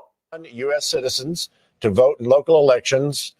Said the immigrants live and work in the city. What's the problem with allowing them to vote on local issues and candidates, Luke? Yeah, well, this is where this was going all along, Greg. The Democrats were not incentivized to fix our illegal immigration problem because they wanted them on the voter rolls. They know that their propensity to go and vote for Democrats is far higher than they would turn out for Republicans. And right there. What do we say, family? Let them talk. That ain't us saying it. That's somebody from the dominant society saying it. We said if you sit back and you watch them go back and forth, they'll tell you everything that you need to know. He said exactly what we've been saying. They want these people to come into this country so they can have a new voter block.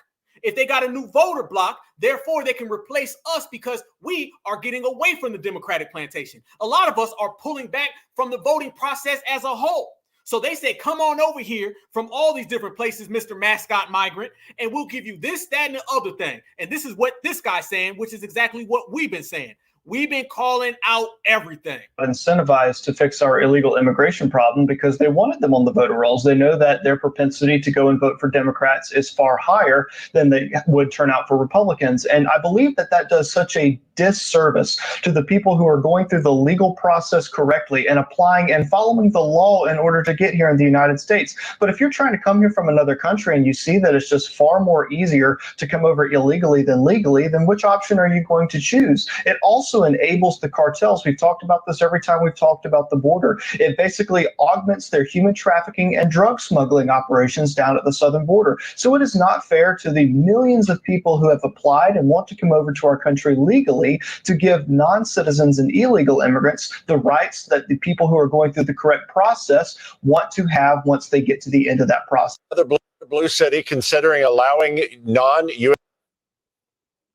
Now watch this right here, family. It's another one where they're trying to get them to vote.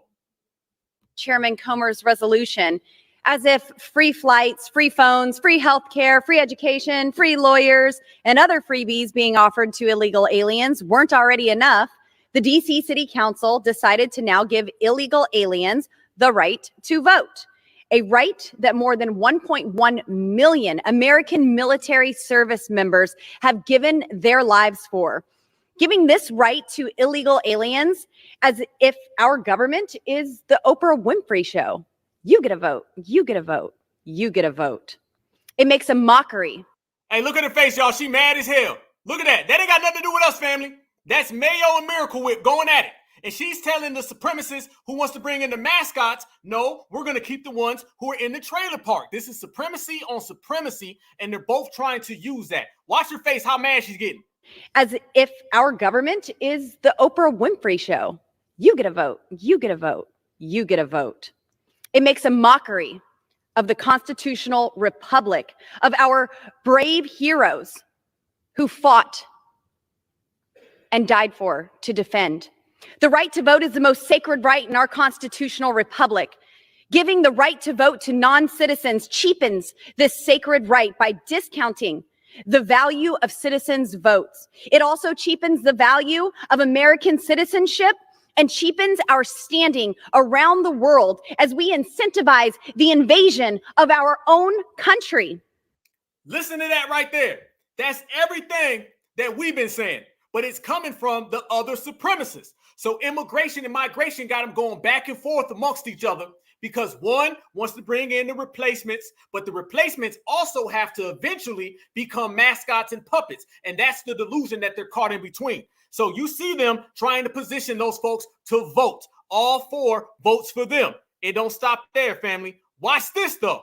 This shows you why the Democrats are in a hard spot, because while they want to bring in these people to vote, not all of these illegals, and we broke this down before, not all of these illegals, fam, want to vote for the Democratic Party. Watch this. Is a bit of an oversimplification. Turns out their political preferences are more diverse than we may think. Some immigrants do lean towards the Democratic Party, especially in states like California and New York. But surprise, surprise, states like Florida and Texas actually have a chunk of immigrants identifying with the Republican Party. Take Latinos, for example. In recent elections, they shifted towards the GOP, but it's not a straightforward story. Latino Republicans and those leaning Republican have their own unique stance on stuff like guns and immigration, setting them apart from other Republicans. So the whole immigrants not voting Republican thing, not so cut and dry after all. The idea that immigrants won't vote Republican is a bit of an oversimplification. Boom. And we talk about that all the time because you're dealing with one group that sees the dominant society as who they want to be. So as the Democrats give these people all types of luxuries, they still want to vote Republican because in their homelands, they practice a Republican style of anti-blackness. You're bringing in a brown anti-black person, and he's trying to join Team W anti-black, but there's 2 different types. That's why they're not necessarily getting a vote as we proceed. Now look at this. This shows you more luxuries that they're affording them.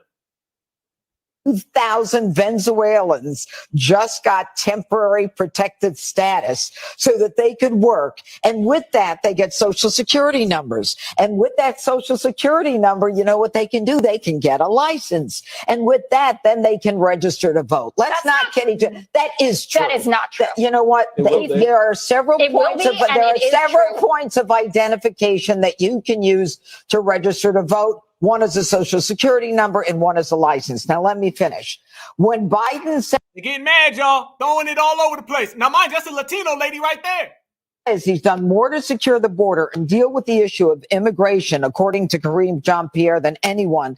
That is so not true. It turns out that this past month of September, and we're not even done yet, will be the highest number of illegals coming through the border. So the question is, why are we not enforcing the law? And why, everybody wants to blame everyone else. There's enough blame to go around. How do you stop this? You stop it by closing the border.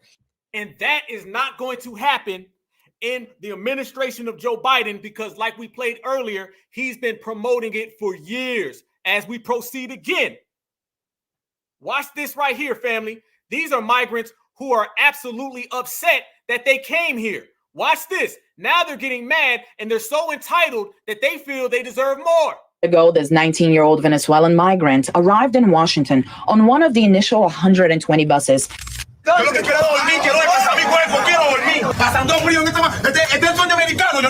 This Venezuelan man saying he's tired and cold, questioning if this is the harsh reality of the American dream. Migrants in New York City reportedly are refusing to stay in that makeshift shelter set up in Brooklyn, paid for by the taxpayers. And now some have returned to the Roosevelt Hotel where they were housed in Manhattan. Others, meanwhile, are looking for tickets back home, reportedly. Meanwhile, in Chicago, some illegals are looking for tickets back to their home countries as colder weather sets in. Yeah, so breaking news. Turns out there are reports that some of these migrants with the entitlement mentality are actually heading back. And that's because perhaps the housing placement wasn't up to their standards. Freeze. The reason why a lot of them are heading back is because we've been pushing back. You've been seeing these mayors getting in trouble, these mayors getting called out. Eric Adams, he's going to get Me Too movement soon as his first day. He's going to be a one-term. Brandon Johnson's going to be a one-term. And we are the ones putting in pressure. So this is what I say when we on code, we change the game. The fact that these folks want to go back home, that lets you know that it ain't working this plan. Who are the only people really stopping it from not working this plan? Foundational Black Americans, all of us, the Black grassroots. It would not be going down like that if they had it their way. And the only reason it's going down like that is because of us. As we proceed, family, look at this guy. He mad too. We got him all shook up, y'all. All shook the hell up. We're currently in front of the Watson Hotel in New York City, where asylum seekers are basically in a standoff with the city.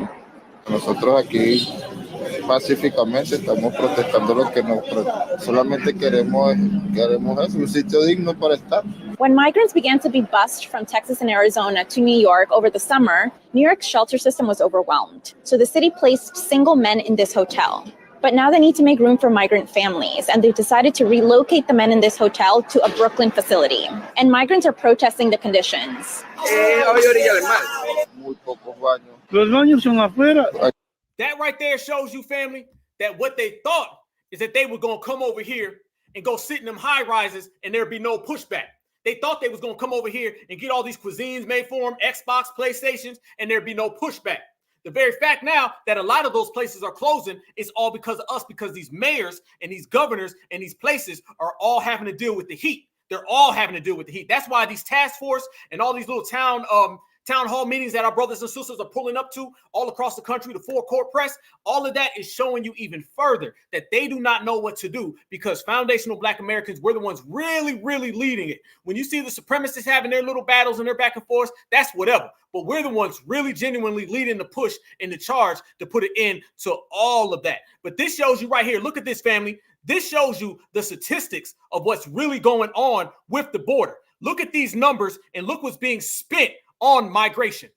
Gilbert, we're halfway through the week, and these are 5 things you should know about the most recent border numbers. Starting with October, almost 241,000 illegals encountered at the southern border. In fiscal year 2023, over 900,000 illegals released into the United States awaiting court dates. Now, of course, experts say it is highly unlikely that they will ever return to their home countries. And we don't know when they'll see those court dates. Mexican cartels now making $13 billion a year smuggling people into the United States, up 26 times from what they were making in 2018. And we now know that in total, since Biden took office, at least 8.2 million illegals have crossed at the southern border. I'm Madison Jessiato Gilbert. This has been the Madison Minute. Boom. 241 migrant encounters. They have 9,000 people waiting court dates. You think they're going to ever show up for court? Unlikely to return home. They got cartel billionaires. 8.2 million illegal crossings, family. And that's just under Joe Biden. Look at the numbers, though. We got the numbers in the statistics. This is literally what it costs taxpayers. This is why, once again, we say this is all by design. Check this out right here, family. The total government expenditures on illegal immigrants. You can see it right then and there, family, the money that they're spending and how it all comes down. You have the total tax contributions all the way down to the total economic impact of illegal immigration, and it is $150.7 billion a year. And all of those people, as we said, are coming to our communities. They're coming to where we live, and we are the only ones genuinely certified pushing back on it. And that is why they are so upset right now, and they don't know what to do. They thought they was going to come over here and run that game on us. They thought they was going to come over here and push these people into our communities and there'd be no blowback. But instead, now they're having a whole lot of trouble in supremacist land. And the reason why they're having trouble in supremacist land is because foundational Black Americans are the ones letting them know that is not going to work. That is not going to work. And if we got to pull up to these places and we got to start letting these people know what type of time it is, then that's exactly what we're going to do. And that's what we have been doing. You're not going to come into our community. You're not going to bring these people in. You're not going to elevate them above us. And we're just going to sit back, watch it happen. That is not the type of time that we're on, not in this generation. I'm telling you, if this was a few years ago, y'all, they've been pushing this on us completely. The very fact that they cannot do that lets us all know that they have to change the game, and those numbers are not going to work at all, family. Now, check this out. We're going to talk about how this was all by design, and we're going to put some real names on that screen. We're going to put some faces on that screen. And I'm going to show you with undoubtable truth that this migrant crisis was completely fabricated and instituted by not only the Democrats and Joe Biden, but also by the United Nations. And I'm going to show you why all of these people coming here is no coincidence and it ain't no accident. How you can have the majority of 22 million illegals coming to cities that contain 70% of the foundational Black American population, and how that is completely directed exclusively towards us. And there's only one way to do that, family, by dropping them goddamn receipts, and we got them right here. I want y'all to notice this, and I want y'all to know these names. Know these names, know these faces, because the people that I'm about to present, these are the people, family, that have been out here really, really, really pushing that line and pushing it above us. So what had happened, fam, is that you already had the Barack Obamas. You already had all the people running around here talking about that they were going to, be put above us and we need to have a consistent immigration thing. We already seen that, family. That's what we know. We know that for a fact. But what happened amongst that and above that, y'all, is that they've been pushing these certain people in line so these certain people can take what's ours. But they did it very, very strategically, y'all. Very strategically. Check this out right here, y'all. Check this out right here. Remember these names and remember these faces. First and foremost, I want y'all to see this woman right here. Look at this lady right here. This is a woman by the name of Amy Pope, all right? Amy Pope. Lock that in, y'all. I want y'all to remember this right here. Look at that picture. That's with her and Barack Obama. Look at that right there. That's her and Barack, all right? Boom, to the next one. I want y'all to see this. This is this organization that is IOM. It is about migration. This right here is Miles for Migrants. These are all the people that have been the ones funding this whole migrant crisis and giving them all that money and all those shoes and all those clothes. This is who has been doing it. And I want y'all to notice very, very, very clearly how it's been going down. And I got the receipts to show you. Lock this in. We're about to turn all the way up, family. This is what you're going to get exclusively right here on the Black Alpha Network, right here, Certified Black Society. Smash that like button, fam. We about to go all the way in. So when you start seeing these people pop up in these communities, you start seeing these people pop up getting all this money. You start seeing these people pop up and just showing all these clothes and high rises and all that stuff. Y'all know damn well somebody paying for that. All right. That ain't happening just because. That is only happening because somebody is being broken off. Somebody getting some money. Somebody getting some stacks. And these people have been getting these stacks based on what we have created. Yes, they have, family. That organization, first off, we got to talk about the UN, all right? This IOM, this movement, this is an actual UN agenda where they have been pushing these people above us, and these folks have really, really, really been pushing that line to try to stop us. Check this out right here, family. This is the real deal. The United Nations, here we go. Read this right here. The United Nations Migration Agency is called the UNIOM. Let's look at it, okay? They got an actual booklet entitled Movements. And let's look at some of these screenshots. You're going to see who's responsible for it. Boom. These are the people who've been breaking off all these migrants. These are the people who've been paying them. These are the people who've been pushing them forward. Lock these people in, because anytime you see a migrant or you see the crisis or you see the immigrant invasion, this is all being funded very well, very financially broke off. These people have all come to our country and have been strategically placed in our communities, and they're getting money at the highest levels. And not only that, I'm going to show you how that lady, Amy Pope, she's the new director of this UN organization, and she used to work hand in hand, side by side with Jimmy Crow Joe Biden. This is their website right there, family. And this is the movement that they talk about. They talk about the New York Declaration. Where do we see half these people in? New York City. They talk about migration in the 2030 agenda. That right there is about connecting all the different continents. This is what you continuously see. Moving on. Let's go further, fam. It don't stop just right there. Check this out. The IOM, they have 400 offices in 173 countries. Check out this map. The blue dots show you where their offices are. The orange dots show you the ports of entry where they send migrants to. Check this out, y'all. Look at the blue dots. The blue dots are exactly where their offices are. The orange dots show you the port of entry. What do you see right there? You see Chicago, you see New York City, you see Florida. These are where these folks are going to and getting broke off that goddamn money. This is where these folks are going to and they're being paid. All those cell phones that they're getting pulled out, and all those nice clothes that they got, them 5-star hotels. Who you think paying for all that? That stuff ain't for free. It's bigger than just the United States government. This is going to the UN. Once again, it is the IOM. This is it.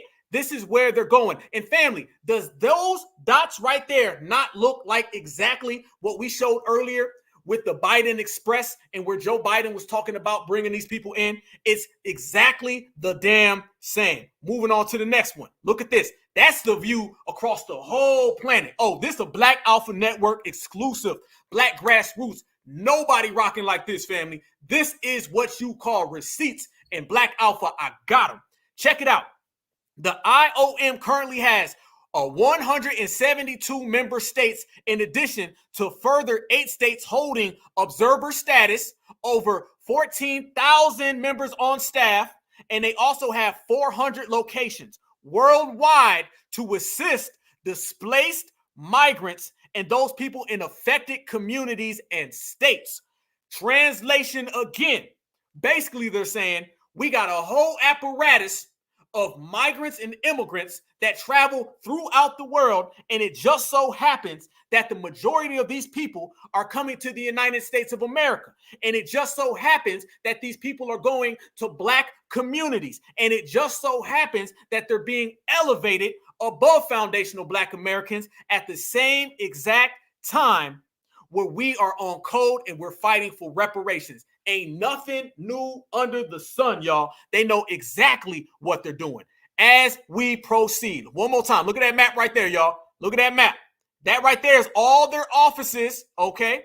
And those orange dots represent all of their ports. This migrant crisis, this immigration invasion, it's a lot deeper than the 2024 election.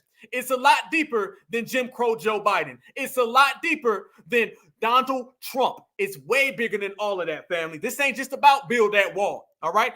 This shows you that these folks are operating on a whole different level. As we proceed even further, check this out. The U.S. ports of entry to the UN for refugee arrivals in the U.S. Look at this. The IOM provides pre-arrival activities, including document prep. They also provide arrival processing in coordination with TSA, Customs, and Border Protection. Man, it get real, y'all. Look at this right here, family. That shows you, again, where these people are coming in the ports of entry. And the majority of them are what? Out here on the east. You see Chicago, you see New York, you see up and down. And what's in between both of those?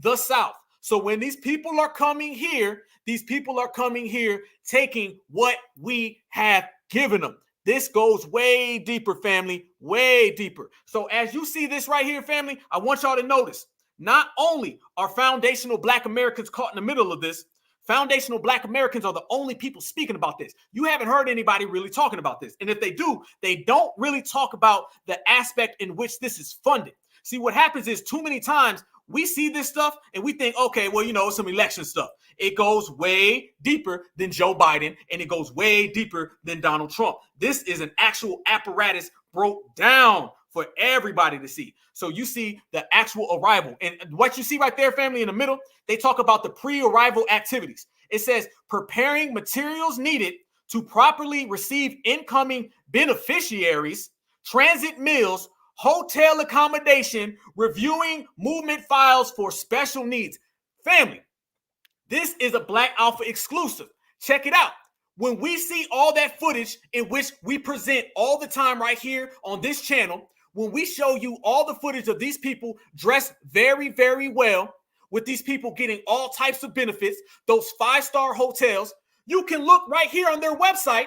You can see where the dots are, and they're telling you that this is where they're funding them from. It ain't nothing to be hidden. This is out in the open. They're openly telling us that they're funding these people, and they're telling you where they're doing it at. If you watch Supremacy and you got a trained eye, you're going to see everything. And that's exactly what's going on.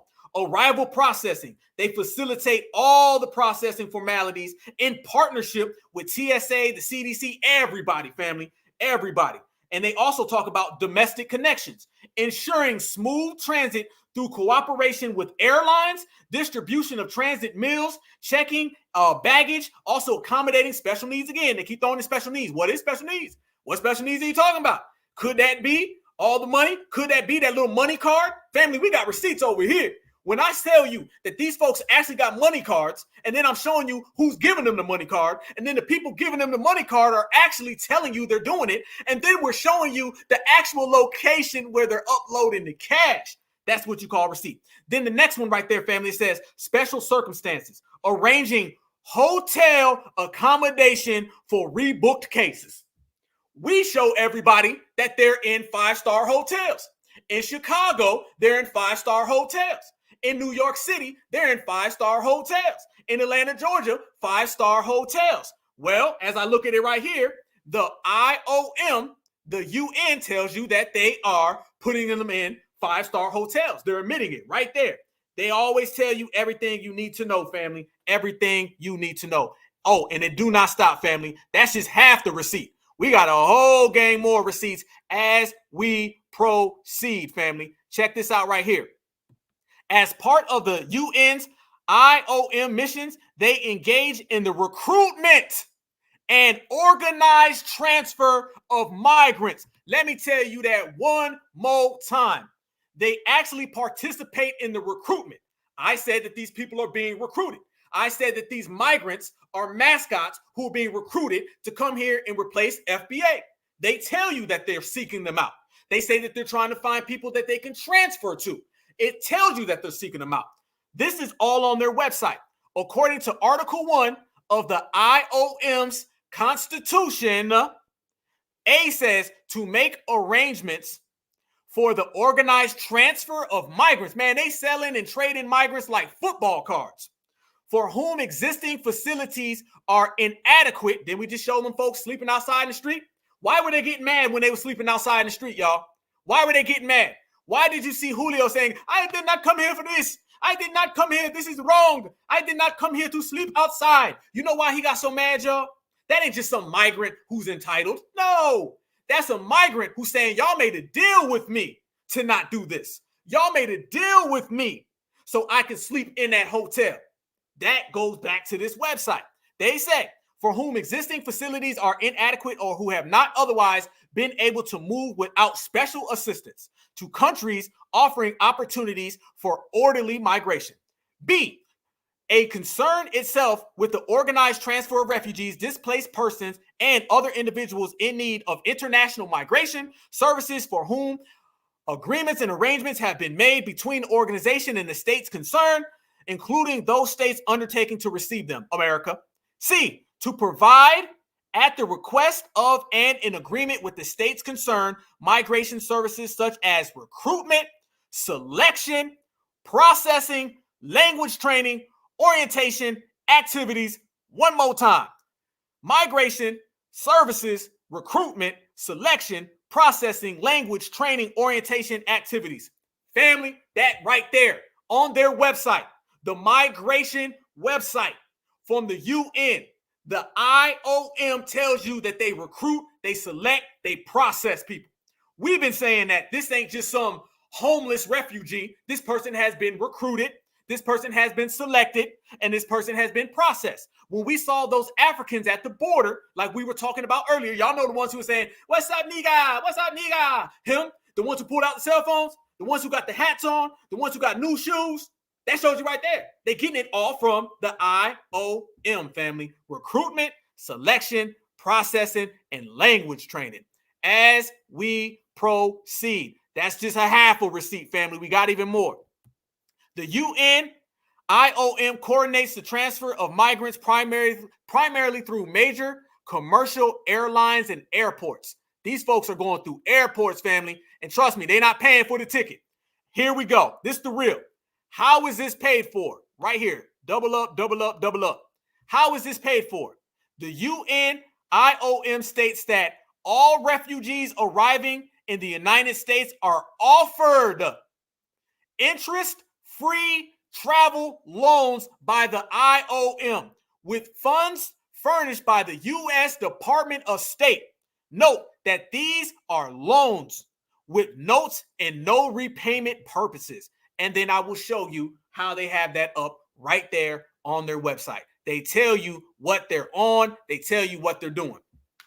All refugees arriving to the United States are offered interest-free travel loans by the IOM. That's why what I say, the people who are crawling under the border, the folks who are crawling over the border, that's old and outdated. That's the old migrant.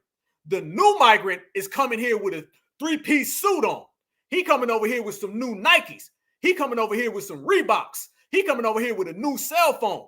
He got a damn iPhone. This man got money. He got a money card with thousands of dollars. The old migrant, oh man, that's the old one. Ain't nobody on the old one no more, y'all. That old migrant from back in the day, that was old. That's outdated, y'all. The person who's coming over here right now, they're not coming from some war-torn country and they got holes in their shoes. How many times when you see these migrants, family, are they dressed bad? Some of these folks are dressed better than Americans because they're getting paid. They're getting paid handsomely. They're getting a whole lot of money. So when you start talking about migrants, the old one is the one who's poor and bad in condition. The one that you see today, those are the ones who are being broke off. Those are the ones who have luxuries. Those are the ones with the cell phones. Those are the ones getting took care of very, very well. And you see it right here on this website, family. Check this out. Refugees who accept these travel loans are required to sign a note prior to departure, committing themselves for repayment. Yeah, right. Of the debt within 46 months after arrival. Yeah, right. Like they're going to go collect. Like you're going to fly somebody all the way over here and then you're going to expect them to collect. No. Sounds good, ain't good. The IOM arranges for refugee travel using funds furnished by the Department of State and is mandated by the effects and collections on behalf of the Department of State. Repayments made by refugees towards their loans are returned to the Department of State for use of the Bureau of Population, Refugees, and Migration, and that is the cost of the refugee travel. Check that out, family. They go further. Travel loans are initially assigned for collection, all right? Church World Service Immigration and Refugee Programs, Domestic Foreign Missionary Society, Hebrew Immigrant Aid Society. Listen to all these little side projects, y'all. They say the main projects. U.S. Refugee Travel Loan Program. Then you also have the U.S. Committee for Refugees. You also have the U.S. Commerce, and you have the Migration Refugee Services. And then you also have donors, all right? And one of the donors is the U.S. State Department. There you go right there. So you're seeing that the United States Department is the United States State Department are the main ones who are donators, basically funding this program. As we proceed to give you what you need, we got even more. Where do these refugees go? The UNIOM works in cooperation with the DOS, Department of State, and the DHS through a resettlement migrant across the U.S. through the U.S. RAP program. That is the United States Refugee Administration's program. This is where they decide for these people to go. So what I'm saying is, family, is that these people are coming here to the United States of America. They're being flown in by the IOM. They're being processed and recruited, like we all say. These are well-to-do people, all right? These people are taken care of very well. They're getting cell phones, new clothes, put up in five-star hotels, getting the best food, the best treatment, the best welfare. We understand that. But when they get here, after they fly in first class on the Biden Express, then they're being processed and chosen to go to certain places. Those places that they're being chosen to go to typically just happen to be that 70% population where foundational Black Americans are at. So, to the title of this episode, is the migrant crisis and the migrant invasion designed to stop foundational Black Americans? You're seeing it there, family. You're seeing it there. And why are you seeing it there? Because they're openly admitting that these people are coming here and they're taking care of them very well when they get here. And then they sit them down and they process them. And once they're sat down and processed, they're actually being selected to go certain places. They can go to Idaho. Why don't they send them to Idaho? Why don't they send them to North Dakota, South Dakota? Why don't they send them to Oregon? Why don't they send them to any of these places? Why? And some of them do go to Oregon, by the way. For all my people in Oregon, y'all know what I'm talking about. But they don't go to the dominant society, heavily populated places.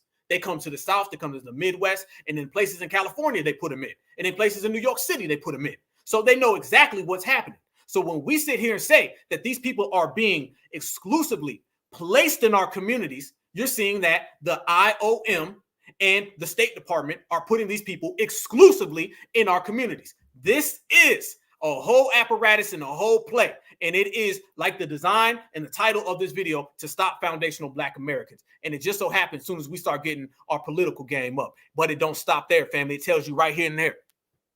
They say that these people come to the United States and they have been here for a long time. Proceed. Then it says the U.S. RAP is an integral part in an effort involving numerous United States governmental and non-governmental partners, including the State Department, the Department of Homeland Security, the Department of Human Services. Since the creation of the program in 1980, the U.S. has accepted over 3 million refugees. Right here in Atlanta, Georgia, I played a video of a brother a lot of us know, and he was actually in Atlanta at the Department of Homeland Security. And what did he see? He seen a bunch of migrants standing outside. I played that video months ago. And it shows you right here that these folks are working in coordination with the State Department and Homeland Security. This is what we talk about, family. And it don't stop there. Receipt on top of receipt. Oh, I got him.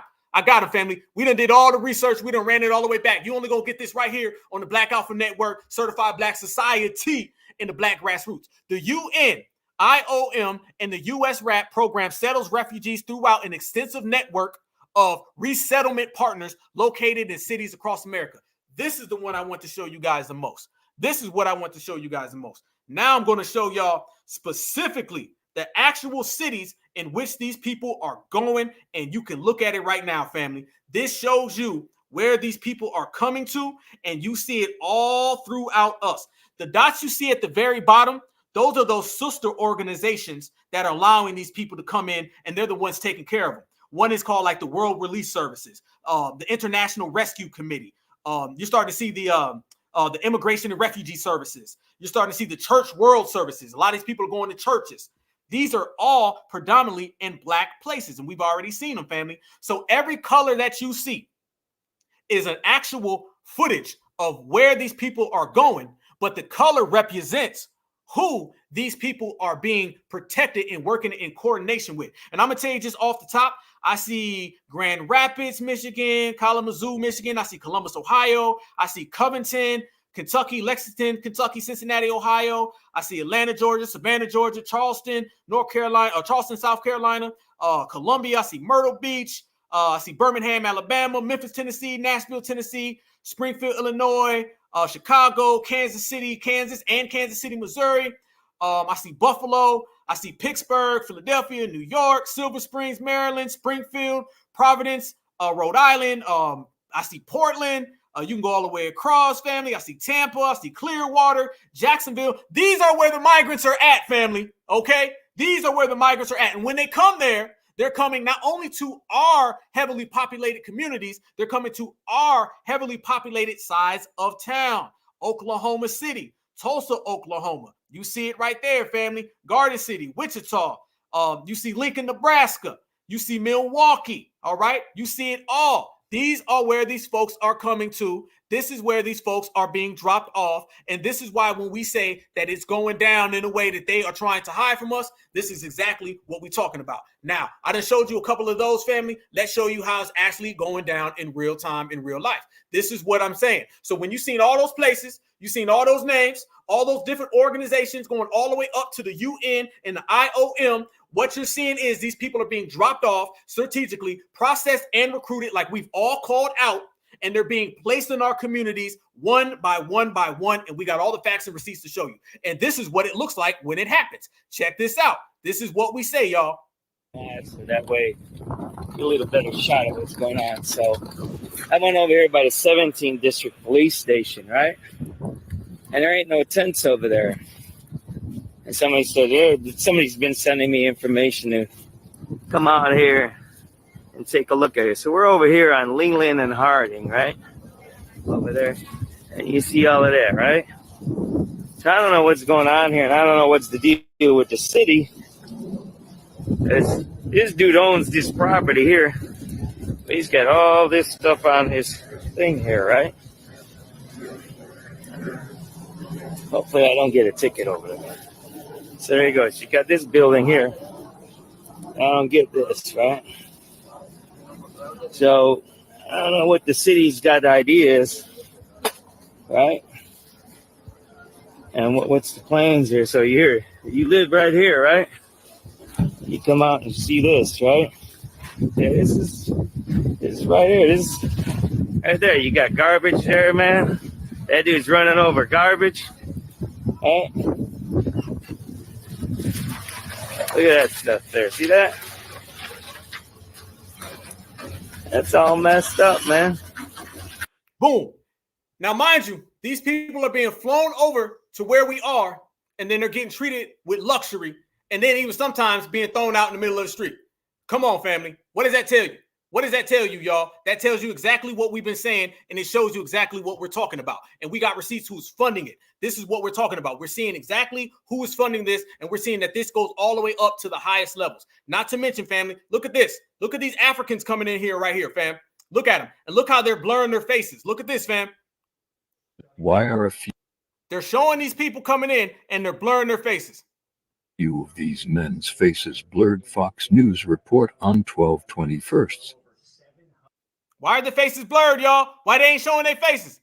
Look at this guy right here. Look at this guy right here, family. How come they ain't showing them like that? Speak on it. That's how it is. One more time.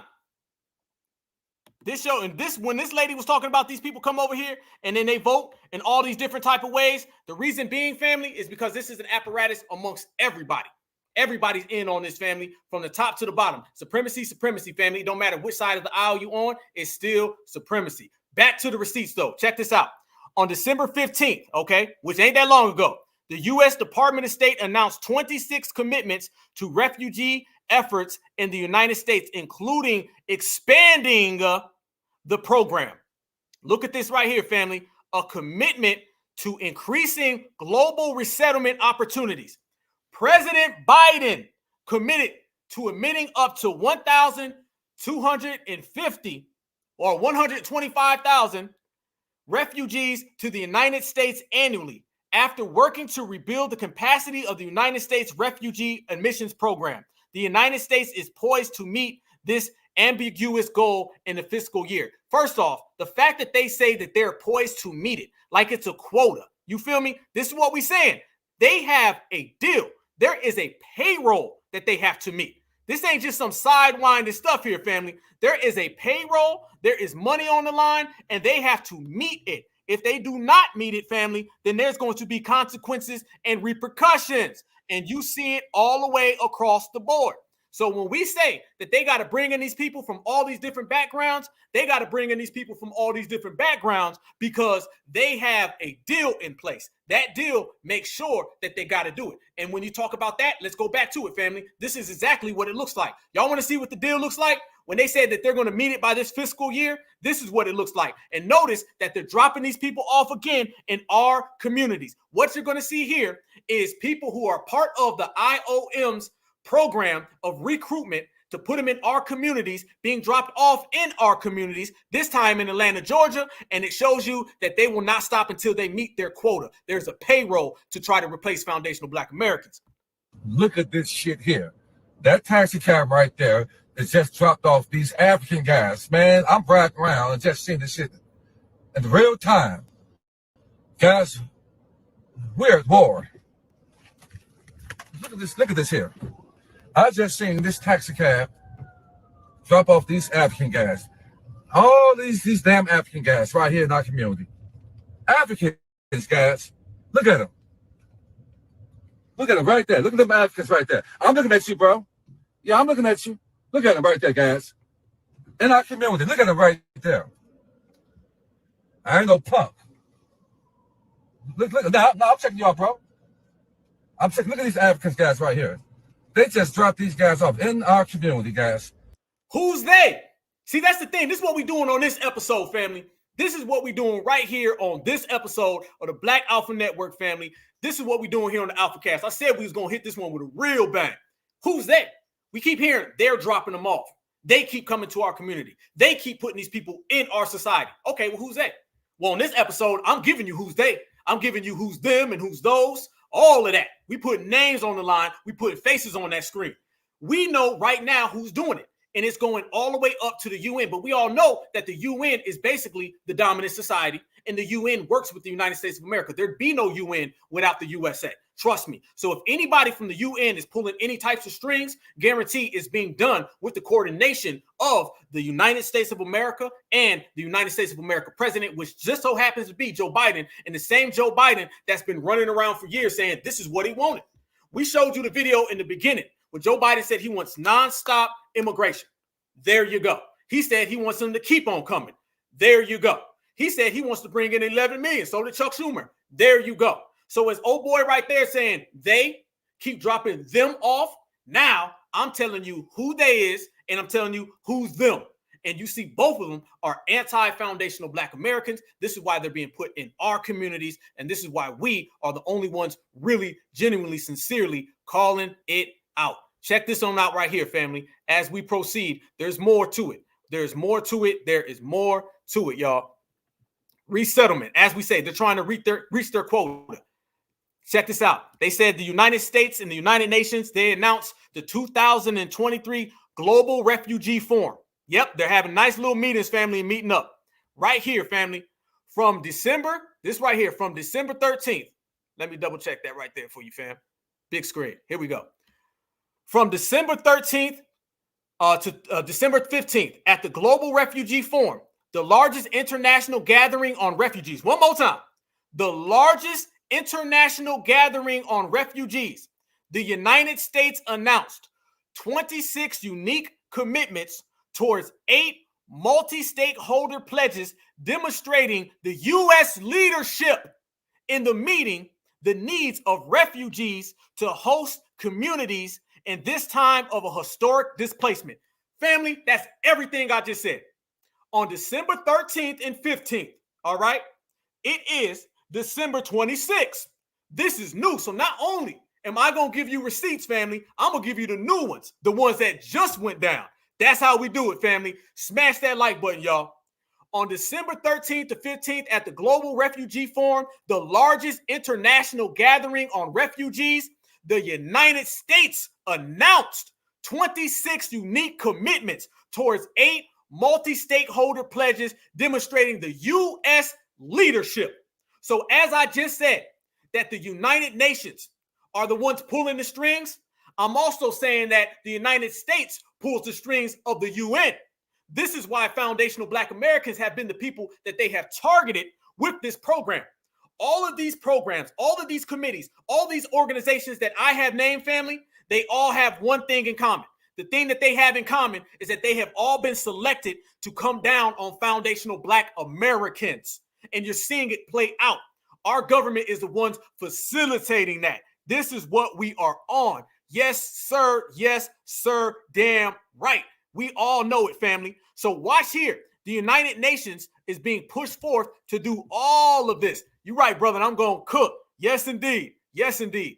So as we see that the United Nations are taking all of their cues from the Joe Biden administration. Now we know why Joe Biden was talking about 11 million. Now we know why he said he wanted nonstop immigration. Now we know why Chuck Schumer threw a media conference at 11 o'clock on a Wednesday.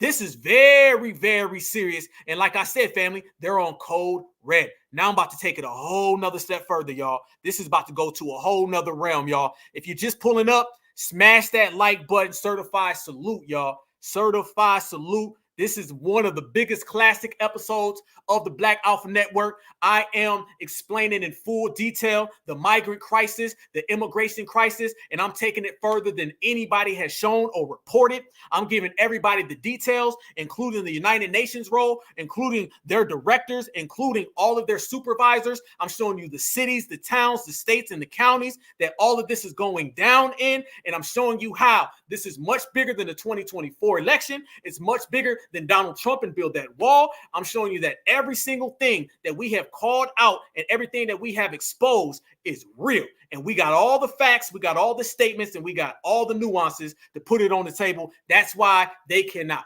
fuck with us. Certified. The UN, IOM, also partners with Miles for Migrants, a charity that pays for migrant airfares. Let me highlight that for you real quick. Yes, one more time.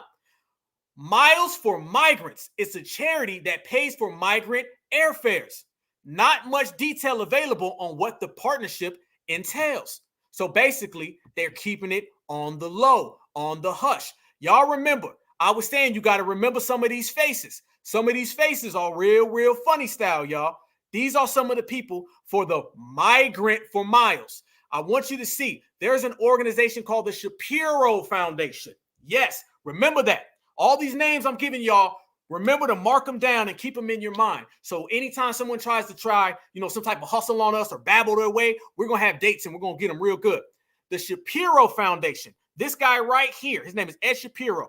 He is the founder of Miles for Migrants. Miles for Migrants, y'all, is a independent kind of organization. See, you got to be very careful with the term independent, because independent will give you this notion that these folks are operating, without money and without donors. Nah, that's not true, y'all. That's not true. These people are operating with a lot of donors. They're just independently and privately owned. But obviously, they're working with the UN. So the Shapiro Foundation are one of the main donors for Miles for Migrants. They work in conjunction with who? They work in conjunction with the UN and the IOM.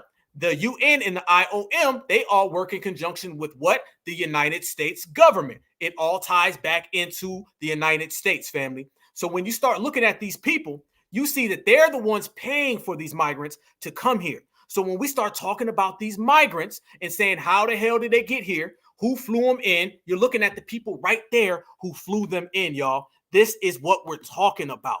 These people are being well taken care of. Yes, they are. But it doesn't stop just right there, y'all. Look at this. I got the flyer. This is the Miles for Migrants. You're never going to hear these people on the news. Nobody's ever going to bring them up. Check this out right here, y'all.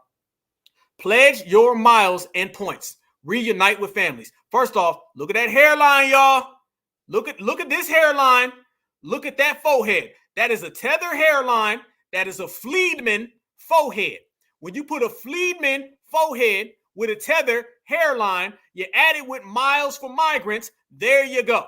This is why these people are being flown into our communities. This is why these people are being flown into where we live. They're being flown in by this organization, Miles for Migrants. These people are the ones who are paying up for these people to come in. So basically, the UN and the IOM, what they do, y'all, they're the ones who take care of these folks and they give them the money. In conjunction with this Shapiro Foundation, they take them, they work in conjunction with all the airlines. Remember, fam, they said earlier, yeah, we work with airlines. Yep, the airlines, they're the ones we work for. Yes, indeed. That's what they were saying.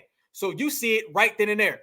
These people are being paid by the airlines, by the United States of America, by the Shapiro Foundation to put money on these people's books and fly them in. The migration crisis, the illegal immigration invasion is heavily funded. And it's not just the United States of America. When I say it's FBA against the world, it's FBA against the world.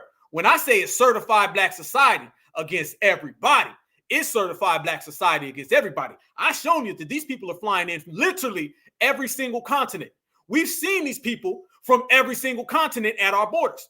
We have all personally seen these people in our communities. It's not just one group. It's not just two groups. We're going to delete the old way of thinking about these migrants. We're going to bring in the new one. The old one was the person who's war-torn with bad clothes.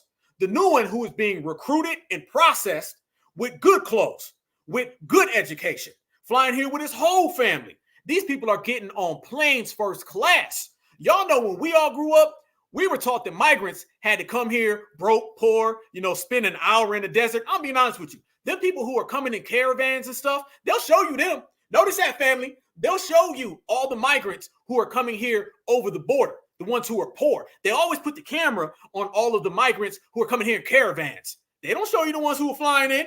And what we're seeing by statistics, there are more that are being flown into the United States than those who are crawling into the United States. Big difference. And they will never show you the difference between the two of them. Why? It's because if they show you all the ones who are being flown in, you're going to start saying, well, hold on now.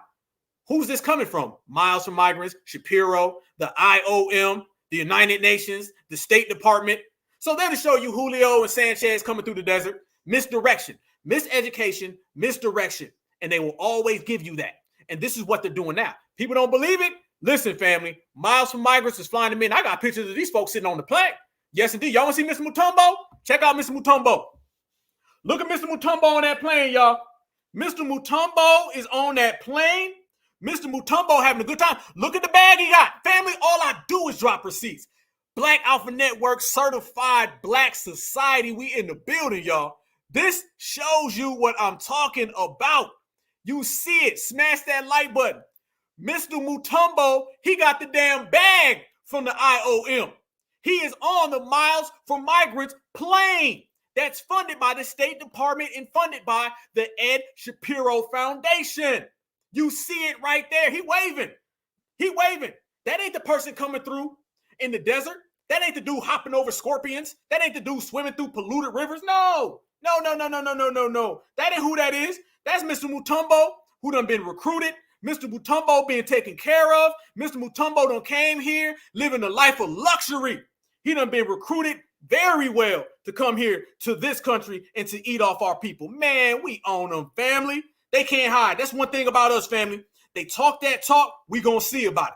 They talk that talk, we gonna run up. They talk that talk, we gonna expose them. This is what we are doing. Yes, indeed. So that's Mr. Mutombo right there, living a Mr. Mutombo life, being taken care of, and we see it clear as day. They cannot hide it. They cannot deny it. This is pure 100% undeniable facts. That man is on the plane being flown in to the United States of America, being taken care of by the Miles for Migrants all the way across the board. And we've shown everybody their destinations. We've shown everybody who's taking care of them. We've shown everybody through facts, the ports. Look, once again, family, for those who's coming back into the room, these are the ports, okay? These are the ports of where these people are being flown into, all right? These people are coming into our country, and that is where you will find them. Those are cities right here in the United States of America that we have all seen. We've seen all of these people. This is whenever you see these folks at a hotel, in the street, sleeping, all the footage that we got, family, that's what it is. That's what it is right there. It's them. It's them. And they're showing you right there on the website where they're coming to. It ain't no shame in it, fam. If you look close enough, you will see it. You will see it. You will see it. You will see it. And you all know that these people are the main ones out here denying it, out here hiding it, and we will always call it out. But it does not stop there, family. Let's go a little deeper. If you can't get any more deep than that, family, oh, it gets a lot more deep. Check this out. Now, I want y'all to look at this. Now we're going to get into some of these people who are actually out there. Oh, we got time today, family. Hey, just like when I was in Jacksonville on the front line of that massacre, I said I was going to be there all day long till my people got the real story. I'll be here all night long till my people get the real story. That's what we do. Activist, family, real activist life. This right there is what we're talking about the Shapiro Foundation. All right. The Shapiro Foundation, they work with refugee resettlement, right? Refugee resettlement. There we go. Now we're into the Shapiro Foundation. Our family's personal experience, because they run as a family. Our family's personal experience with community sponsorship started in 2016 when we partnered with a couple other services. They also partnered with Boston area groups, I'm not going to say all these names, in a pilot project to resettle 8 Syrian families. This is what they started talking about. They continue to receive informal support, friendship from members of the community sponsorship groups. This is the Shapiro organization that works with Miles for Migrants. Miles for Migrants works with the IOM. The IOM is controlled by a lady named Amy Pope, and Amy Pope was Joe Biden's right-hand chick. Check this out, family. It don't stop. More. They start talking about all these people. Now, here we go, family. I need y'all to check me out on this one. In early 2017, recognizing that the United States was not likely to be hospitable to expanded resettlement programs, we turned our attention internationally. Who was the president in 2017? Exactly. We were introduced to a coalition called Global Refugee Sponsorship Initiative. Who is the Global Refugee Sponsorship Initiative? It was led by the Refugee Hub at University of Ottawa, the Open Society Foundations, and also by the UNHCR. Want you to lock in on that, family. Something I said very, very well. Open Society. Do y'all remember a week ago, I was playing an actual video. Matter of fact, do y'all remember when I ran up on that dude from Cobra? When I pressed old dude from Cobra, dude was being funded by the Democrats. Remember, I told him, I said, you being funded by the Democratic Party. He's like, I ain't being funded by the Democrats. You lying. That dude a week ago. Matter of fact, it was 2 weeks ago. Okay. When you run up on Cobra and you run up on Ops, and it all looks the same to me. Okay. You run up on one, you don't run up on them all. When I ran up on that dude from Cobra and I told him, I said, dude, you being funded by the Democratic Party. And he says, no, he wasn't. He said, no, I ain't been funded by the Democrats. You lying. I came back right here and I showed everybody. I showed y'all the statistics. And I showed y'all who was funding Cobra. I showed you that Cobra was being funded, and NARC and the NAACP. They're all being funded by George Soros. I showed this on my episode 3 weeks ago. George Soros has an organization called Open Society. Open Society, they funded something called Liberation Ventures. Liberation Ventures ended up funding Cobra. I showed receipts and a money trail that went directly back to Cobra. Just 3 weeks ago when I was in Atlanta and I ran up on that Cobra chump and chased him off the block. So when you see the term Open Society, you're dealing with George Soros. George Soros also funded Black Lives Matter. And you see right there that the Shapiro Foundation is also funded and working in coordination with Open Society. So the same people who fund Open Society are the same people who fund the Shapiro, who are the same people who fund the IOM, the same people who fund Miles for Migrants are the same people who fund Cobra and NARC. Check this out. This is from my video a few days ago, family. And I say it right then and there. I can say it, but let me let Black Alpha say it for y'all, okay? This was it right here, y'all. This is just a few days ago when I showed this.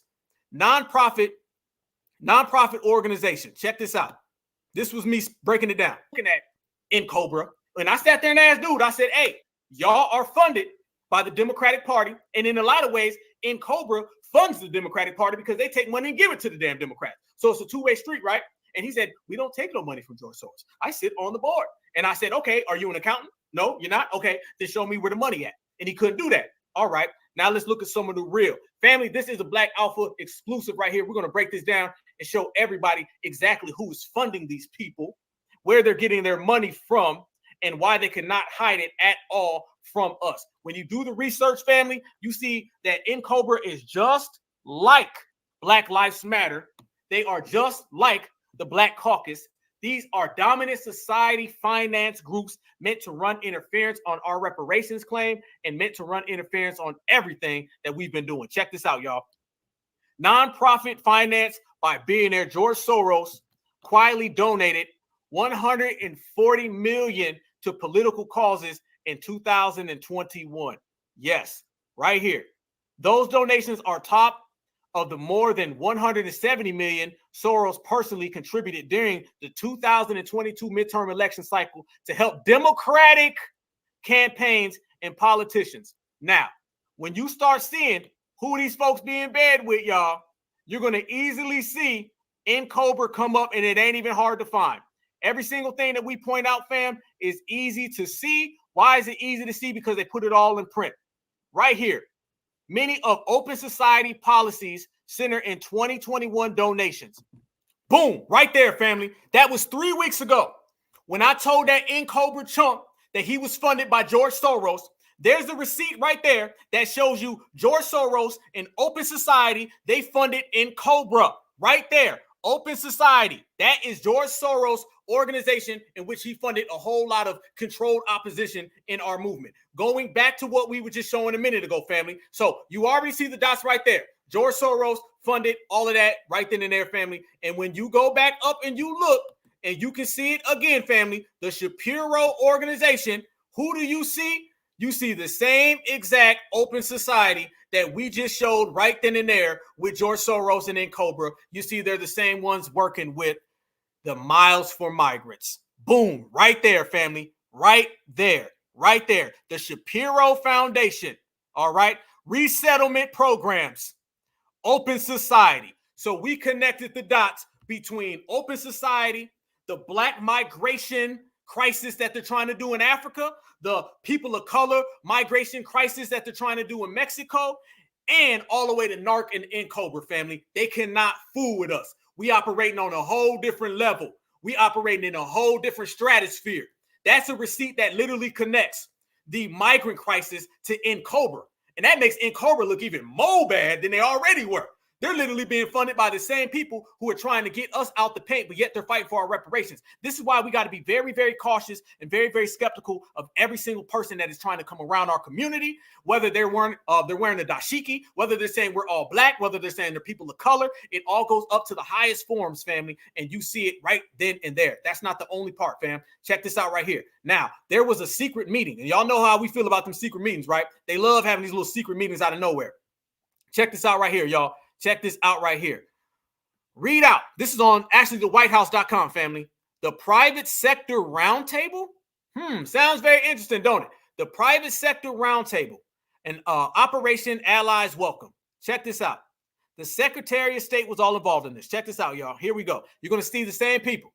I told you this goes all the way up to the top, and we're going to rock all the way there, all the way. Today, the White House coordination of Operation Allies Welcome Jack Merkel. Hold on. Let's put this in big so everybody sees it. Okay. Check this out. They convened and had a conversation with senior executives of 28 companies engaged in private sector efforts to welcome Afghan allies. Y'all remember, don't forget that Afghan withdrawal that Joe Biden had, he was giving them all money. Remember, he was giving them a whole lot of money. During the meeting, the Biden administration officials shared updates on historic effort to resettle. There goes that word again. Resettle means replace. Check this out.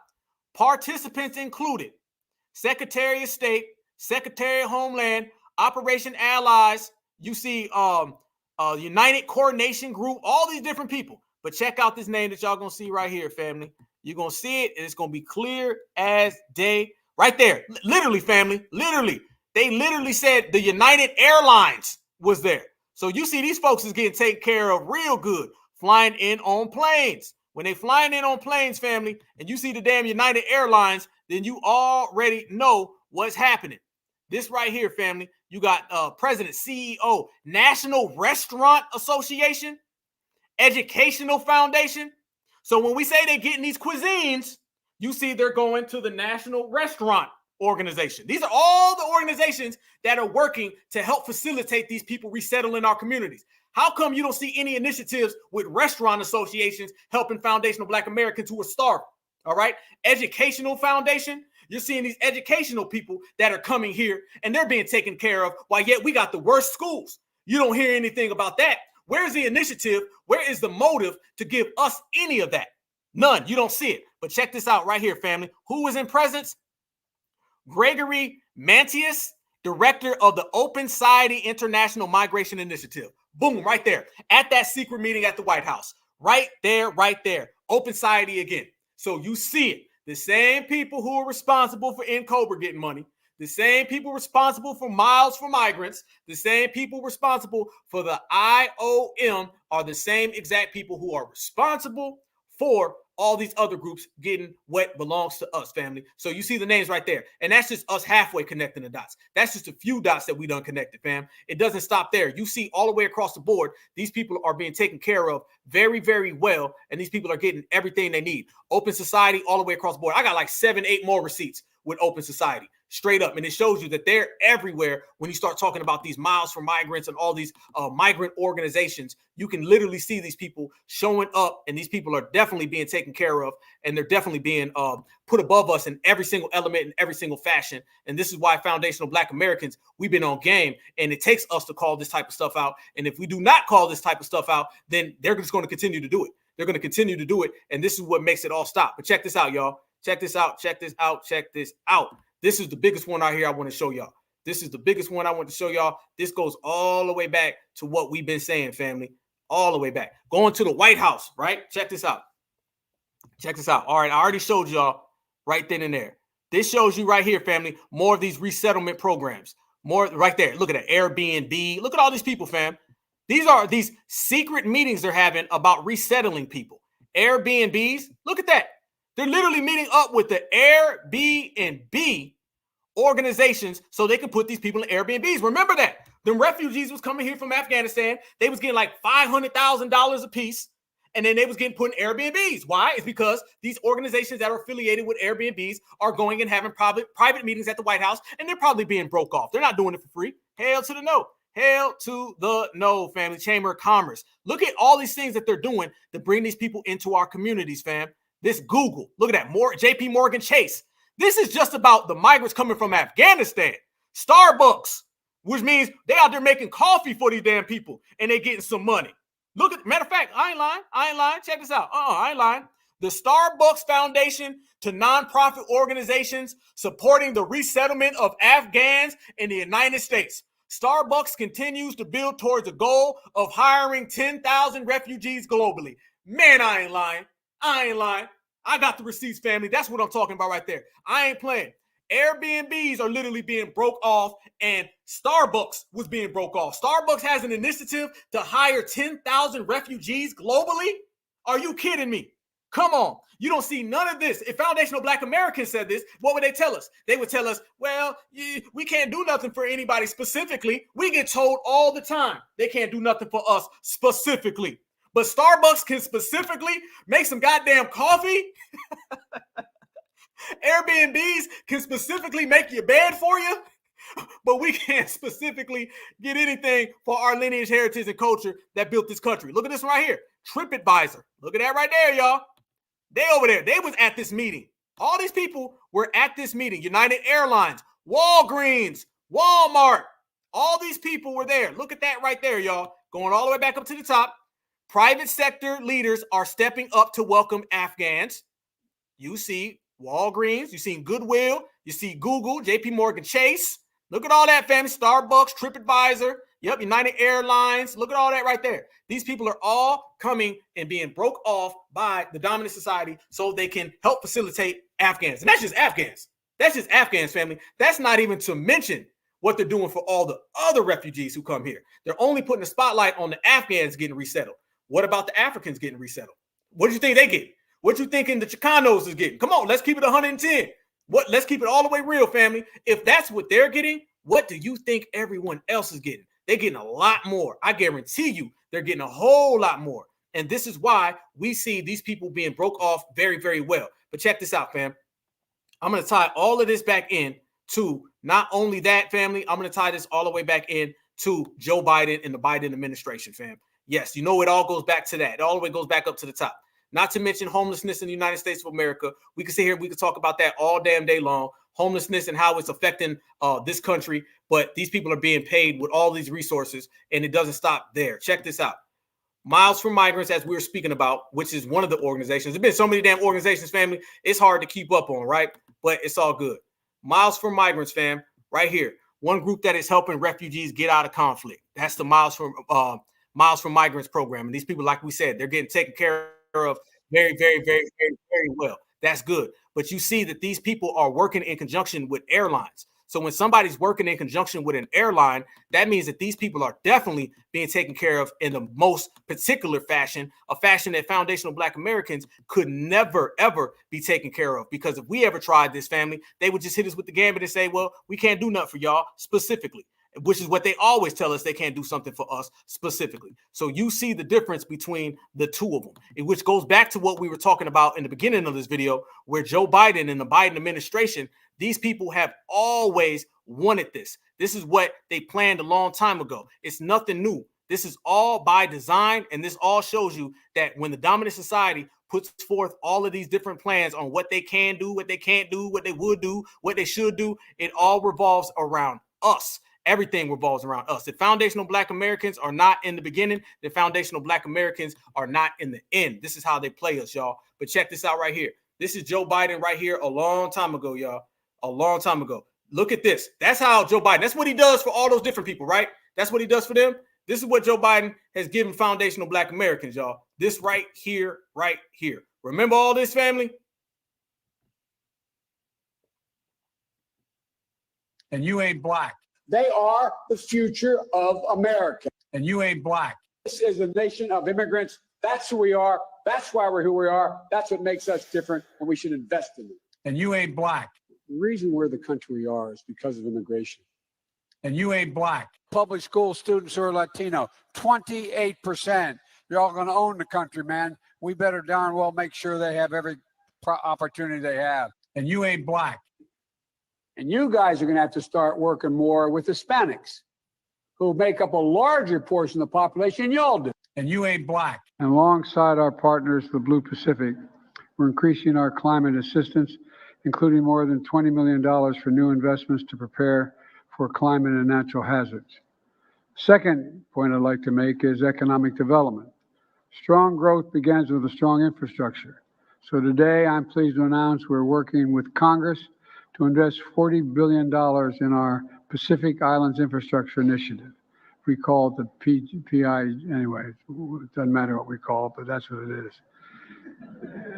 I was going to get back to acronyms, and I'm going to withstand not doing that, including investments in digital connectivity through the Partnership for Global Infrastructure Investment. We're also working to launch a new microfinance facility in the Pacific to expand access to finances for small business. We realize how difficult that is and how important it is. And we have signed a new 10-year, $600 million agreement to support 11 million people living in the shadows. I believe they're already American citizens. Teddy Roosevelt said it better. He said, Americanism is not a question of birthplace or creed or a line of descent. It's a question of principles, idealism, and character. These people are just waiting for a chance to be able to contribute fully. And by that standard, 11 million undocumented aliens are already Americans, in my view. And you ain't Black. We immediately surged to the border. All those people are seeking asylum. They deserve to be heard. That's who we are. We're a nation that says if you want to flee and you're fleeing oppression, you should come. And you ain't Black. Notice, family, he said if you are going to flee, then go ahead and flee. That's what he said. He said he supports fleeing. That's what he does, y'all. He is a fleer supporter. That's what you get when you deal with the Biden administration. Now, I'm going to take this all the way back, family. When you start talking about the IOM, this is what I want everybody to focus on. All them other people, whatever. The IOM is the UN Migration Resettlement Program, all right?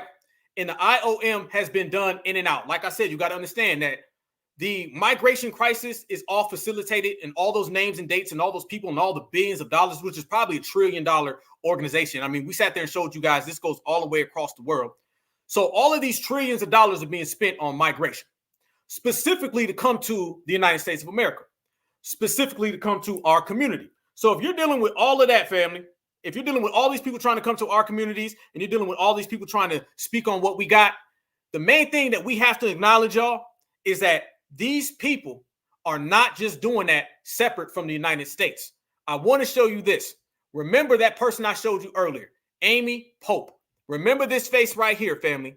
Remember that, all right? As hard as it may be, too. Remember this face right here, you guys. This right here is a person by the name of Amy Pope. Once again, Amy Pope is now the head advisor on all of this. U.S. candidate Amy Pope to head UN Migration Agency. Yes, let's go there. Amy Pope was elected to head the International Organization for Migrants, the IOM, the one I've been referring to. The IOM. She is the head advisor, and she left the Biden administration to do it. So what I'm basically telling y'all this, fam, the Joe Biden administration said, we want to lead in this whole anti-foundational Black American erasure, immigration, invasion, migrant crisis, but we don't want nobody from the UN doing it. We don't want no European heading that organization. We don't want nobody from another continent. Joe Biden purposely placed his person in the leadership role so he can dictate further the migration crisis. So when we say that there is an immigration invasion and a migrant crisis, it goes directly to the UN. And now the head of this immigration organization, migrant crisis, is a Joe Biden supporter and a Joe Biden advocate. So he put in one of his main people to be that. It's no different than if somebody is a football coach and he goes and hires his brother, all right? Or he goes and hires his sister. Joe Biden put in one of his people. So everything that goes on now with this immigration organization, that is what we put all the receipts on the table, are putting people in our communities, flying people in all across the world, dropping them off right where we live in 70% Black populated areas. All of this goes back to Joe Biden now, all right? Donald Trump did not want to be a part of this organization. That's why when Donald Trump was having his issues with the UN, everybody was like, damn, he needs to stop. He's picking beef with our allies. He's got all these problems with all these people that are supposed to be our friends. The main thing was all of these other nations signed on to be partners with the IOM. Donald Trump said no. They got Donald Trump's ass out of there. They put in Joe Biden. Joe Biden got in the old advisor. He took him out and he put in one of his people.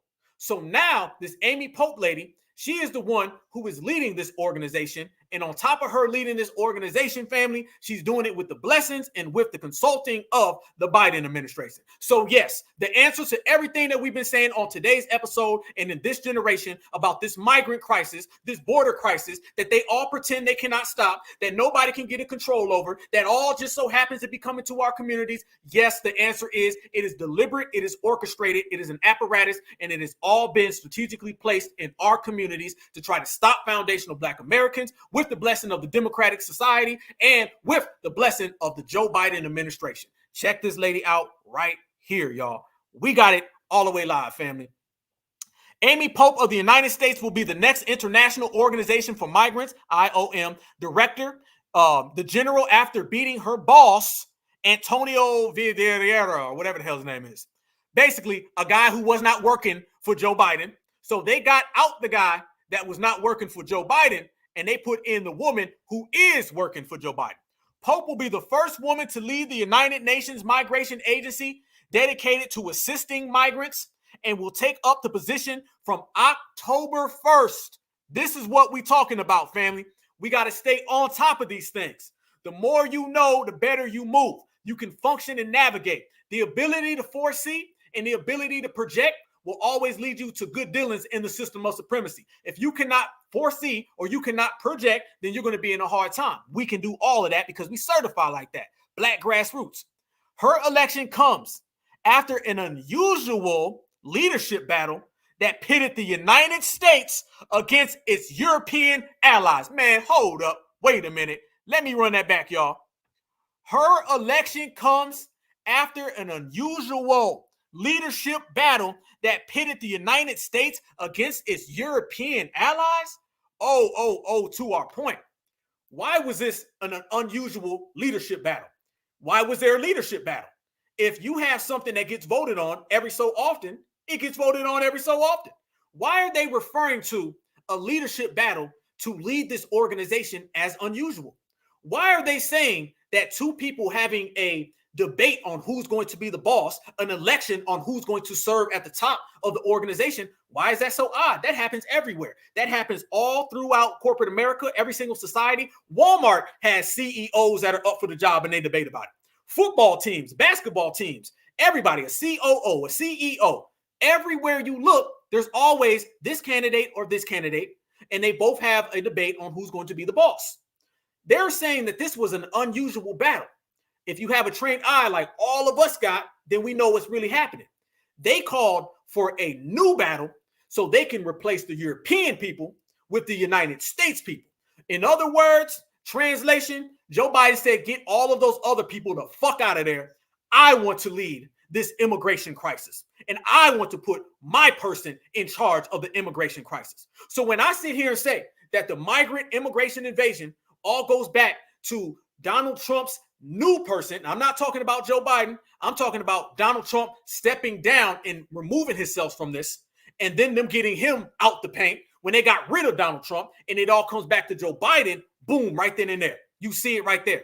Donald Trump, it was not this. Donald Trump, it was the European people that were running it, and Donald Trump removed himself from it. So when I say it all comes down to Donald Trump was in the way, they got him out the way, put Joe Biden in charge. Joe Biden put his people in charge. Boom, that's your answer right then and there, family. That's your answer right then and there. This is why they're referring to it as an unusual battle. Unusual battle, if we really just want to see it for what it is, family, unusual battle probably means that they had an election that probably they shouldn't have had. They probably had some type of discourse that they shouldn't have had. And they had a code red emergency supremacy debate, supremacy election debate, and Joe Biden won. Are you surprised that this migrant crisis, where we're bringing in the most people across the planet, that the president of the United States wanted to be in full control? It's not surprising at all, y'all. On Monday, she won the first round of voting, but was 12 votes shy of reaching the 2/3 majority needed to declare victory. Rivalry between the U.S. and Europe, the whoever guy, Vititero or whatever, was only the second non-American to hold the job since the agency was founded over 70 years ago. Think about that right there, family. This man was the only non-American to hold that position. So basically, this shows you that this is a United States of America organization. This is why we were saying, family, from the very beginning, y'all, we said from the very beginning that this organization is clearly, just like the UN, ran by the United States of America. That's just what it is. If you think that you're going to go to the UN and receive any form of justice, it's not going to happen, because the UN does exactly what the United States tells them to do.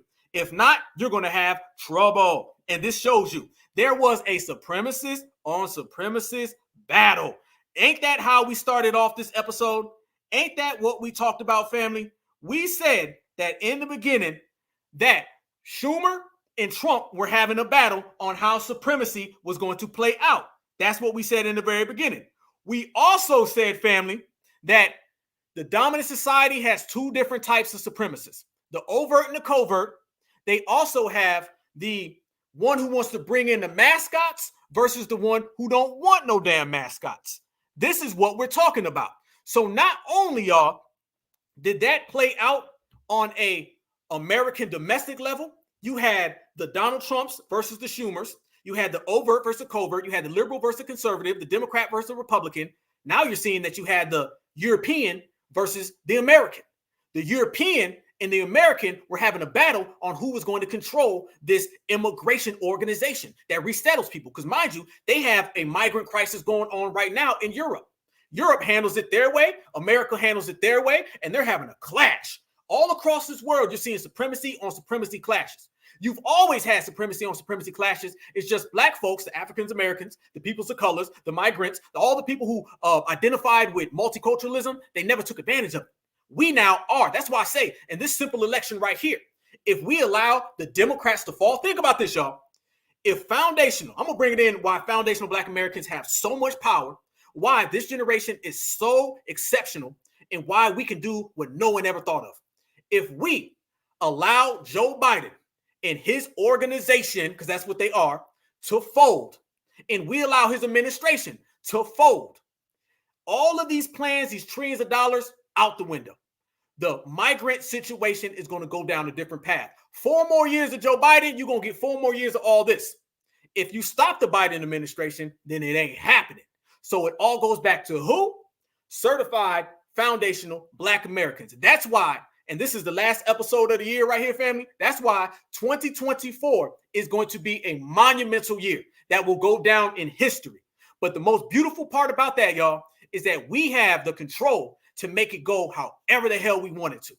No longer are we on some can't we get along, some all lives matter. We are on some hell to the gnaw. Y'all gonna do what we tell you to do.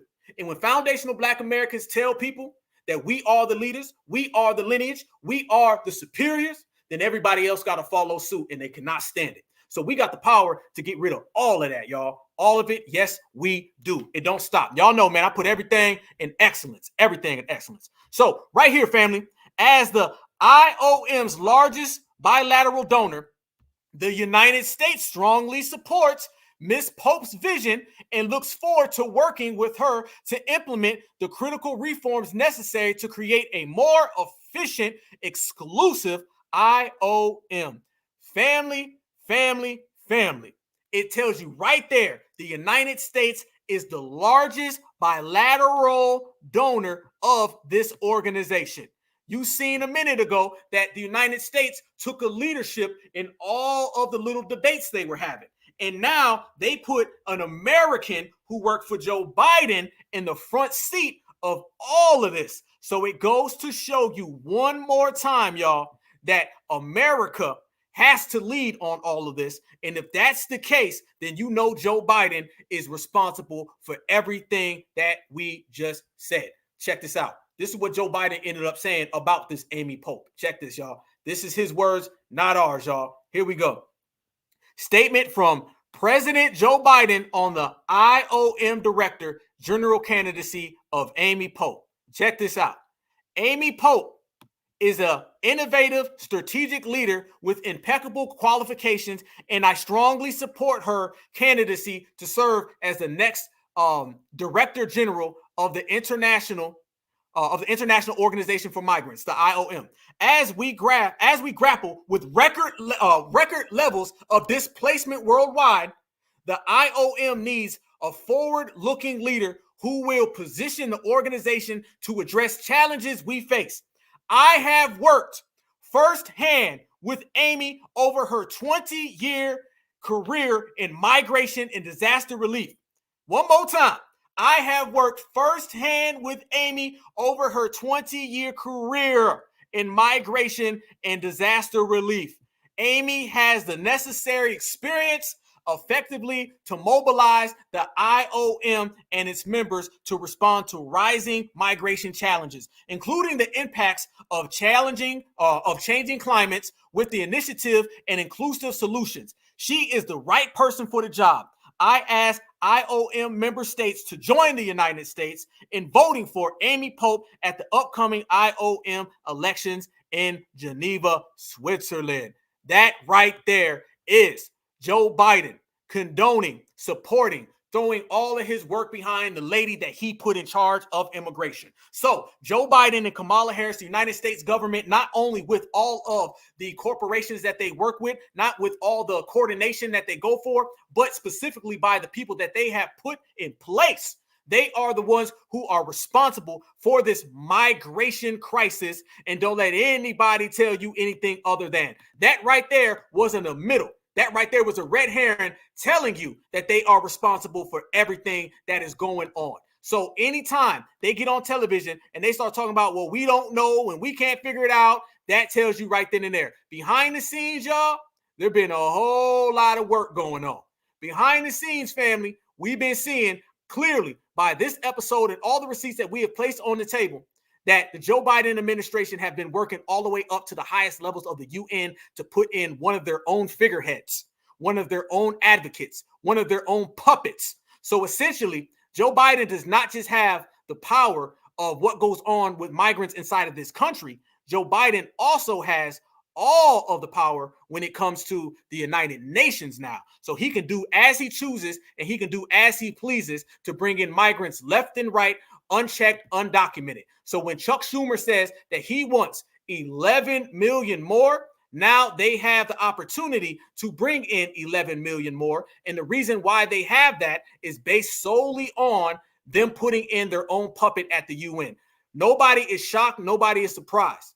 that they would do this because this is what they have been planning all along, family. Receipt on top of receipt on top of receipt. Now, when you start talking about what they've been saying to them and the moves that they've been making behind those scenes, y'all, look at the moves that they've been making when it comes to us. So why? They were getting told all of this, and they gave him billions and trillions of dollars. He put his own person in charge. This is what he was telling the black boule class. And when he told this to the black boule class family, they sat there and accepted it. Y'all remember this? Remember what he told us? And while he was sitting there, all of these tools and these puppets and these boule tap dancers, they took it. So look at the difference between what he's doing with migration and then what he's telling black Americans. I mean what I say. The hard part here is I'm going to have a lot of trouble. We're going to have a lot of trouble getting a lot of this done with this Congress. And so the question is, for example, you know, I'm going to be appointing at least, and I'm, you know, look, the reason I'm not telling you who the other black maybe cabinet positions I'm going to appoint are is because it'll get out. And guess what? I can't defend them. They're going to be out there by themselves without any defense before their name. They're going to get ripped to shreds. That's why I'm going to wait. You will be pleased, I believe. Freeze. Look at that right there, family. He's telling all the black boule that I might give you a black position here, a black face in a high place. Remember, representation matters. This is what the black boule class was fighting for. They were fighting for a Ketanji Brown Jackson. All right. They was fighting for a Kamala Collard Green Harris. This is what they were fighting for. All the while, this man is going to the UN and he's having fake elections. He's placing his own people in charge so they can control the whole migrant situation and take orders from him. While black folks right here in America were happy to get a Supreme Court justice who's married to his zaddy and ain't done nothing for black Americans. And then they also wanted to get a vice president who's married to his zaddy and ain't done nothing for black Americans. This is what we talk about. So while the migrants were getting the biggest health care, they were getting the most welfare, they were getting financial benefits, luxuries, enclaves, and Joe Biden was facilitating that through his own person. These boule folks were sitting here hoping that they can perhaps, if they're really good tap dancers and they get some butter biscuits, maybe they can get Ketanji Brown Jackson.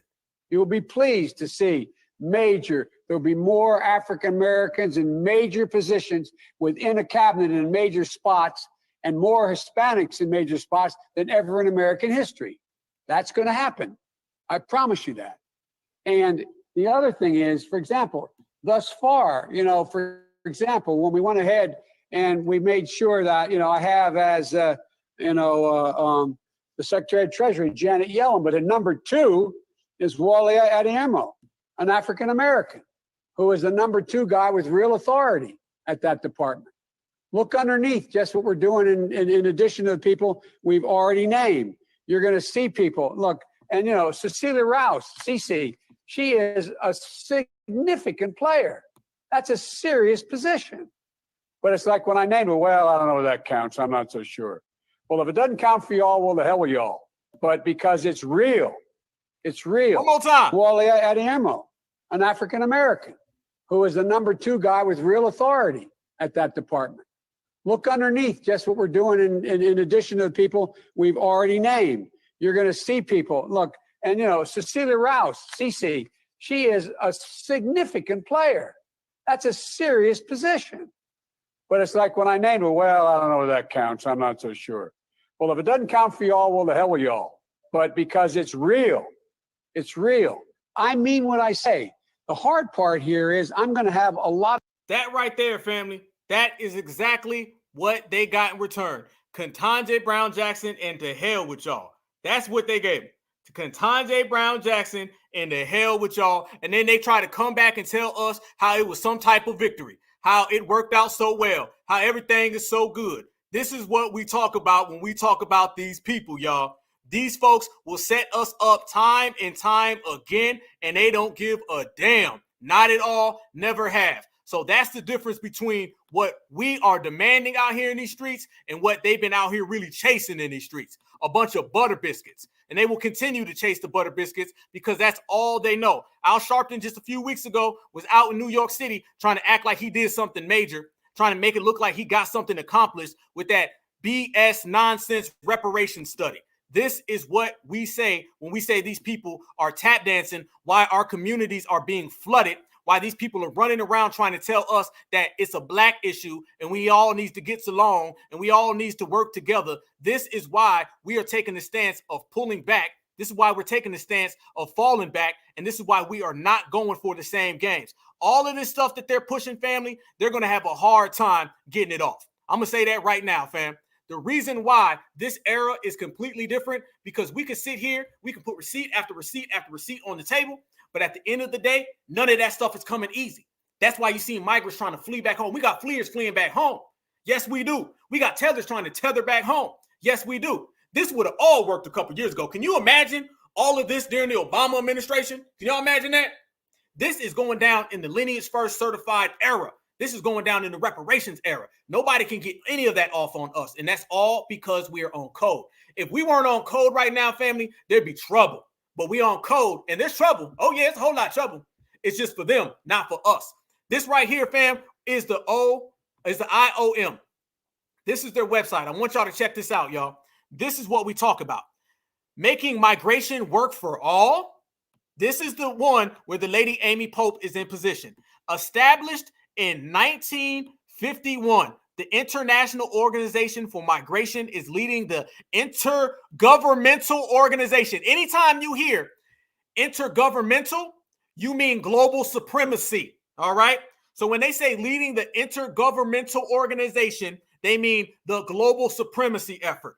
And this is all basically an organization to recruit mascots and puppets for the dominant society. Yes, it is. So in the field of migration, and they are committed to the principle that humane and orderly migration benefits migrants and society. The IOM is part of the United Nations system as a related organization. Key part I want y'all to focus on, family.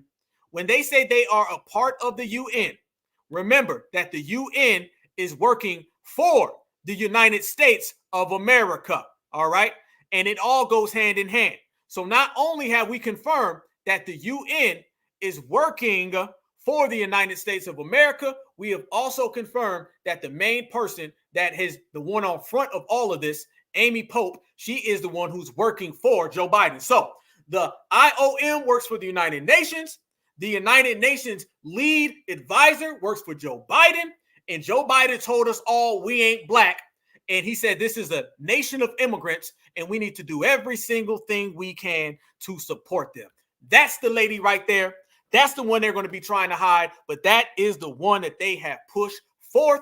And that is the one that we have exposed right here on the Black Alpha Network. And this is where you're going to get it, family. Yes, indeed, every day, all day. But you know this would not be the Black Alpha Network if I did not point this out. You want to prove the facts that this international global supremacy organization is right here in America?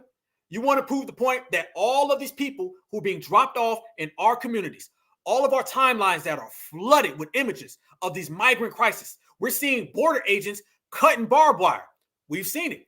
We've seen people outside of schools, sleeping in the streets, living in hotels, getting five-star restaurants, the best treatment. We've seen people get off of buses, drove to other sides of town, dumped off where we live. We've seen in Chicago, our little foundational Black American kids couldn't even play Little League because they're being pushed out for the migrants.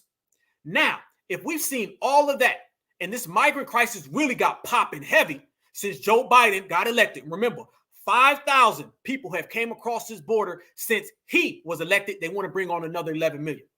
And I showed everybody with the biggest receipt out there that the IOM is working with Joe Biden, working for Joe Biden, and he put in his own CEO, and they're all right here in America. If you want to see me tie in all of that, and you want to see me connect all the dots that prove to you that not only is this organization the main ones leading the migrant crisis and the immigrant invasion, not only is all of that happening, family, I'm going to show you that they're here in America, and I'm going to show you their cars. Check this out. Right here in Texas, family, is where we got to go down to. If you are in Texas, certified, salute to you. Much love to Texas, all my Texas family. Check this out, family. This is in Eagle Pass, Texas. That van you see right there, that shows you they are the organization. And not only are they pulling the strings from the United Nations. Not only are they pulling the strings from the Joe Biden administration, wherever you see these people in our communities, these folks are in our communities and they have their migrant crisis organization tools everywhere, and they're watching very, very carefully. Check this out, family. Certified receipt. This is in Eagle Pass, Texas. Watch the truck. Boom. Right there. Look at that right there, family. The OIM, that is the abbreviation in Spanish because it's Eagle Pass, Texas.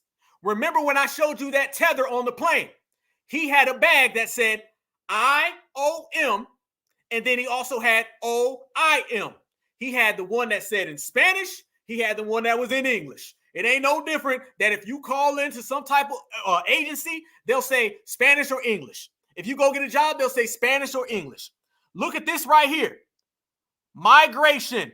Look at that. It's all in Spanish. This is that organization right there in Eagle Pass, Texas, and they got all of their observers. They got all their handlers right there handling all of the work. Certified salute, family. Yes, indeed. Yes, indeed. Yes, indeed, family. Check that out right there. This is in Eagle Pass, Texas. Eagle Pass, Texas has one of the worst immigrant situations going on. They are literally bringing in people right in folks' front yard. They just knocking people out the way and saying, come on in, get out the way, get out the way. We bringing them in. They ain't got no rights down there. And what you see right here with this is that the IOM is down there exclusively, and they are the ones facilitating and watching all of it happen. That's why we say, family, there are cameras everywhere. They're recorded, and brothers and sisters are watching these things. Brothers and sisters are seeing these things. And if you got a camera, you got your phone, I don't give a damn. You got a Polaroid like this is 1985. Pull it out and get it all documented, family, so we can all come back. And I mean all of us, because the new black media is all of us. That's who the new black media is. The new black media is every last one of us, family. The black grassroots is clearly all of us, and we all work together. So therefore, we can catch all of this stuff, and we can see every last one of these people. And that is exactly what we're doing. And if you look at that right there, family, that is their van, and it shows you that they are the ones. This right here, family, is the equivalent of somebody doing a crime, and you got them on camera. That's what it is. That's how we got to look at this right here, family. Somebody done did a crime, and then you got them literally on the surveillance camera. If you got a surveillance camera and somebody comes and steals something out your yard, and then you put the freeze frame on it, that's the freeze frame right there. We got undeniable evidence that the IOM, the International Organization of Migrants, that is being controlled by Amy Pope, and Amy Pope is Joe Biden's advocate. This shows you that we are the ones exposing it, and they are very, very ever present in all of these places that they show up. And when they show up to our places, family, we got to get them on documentation, and that's the way we're doing it, and that's the way we're functioning. So look at it one more time and watch them right past, family.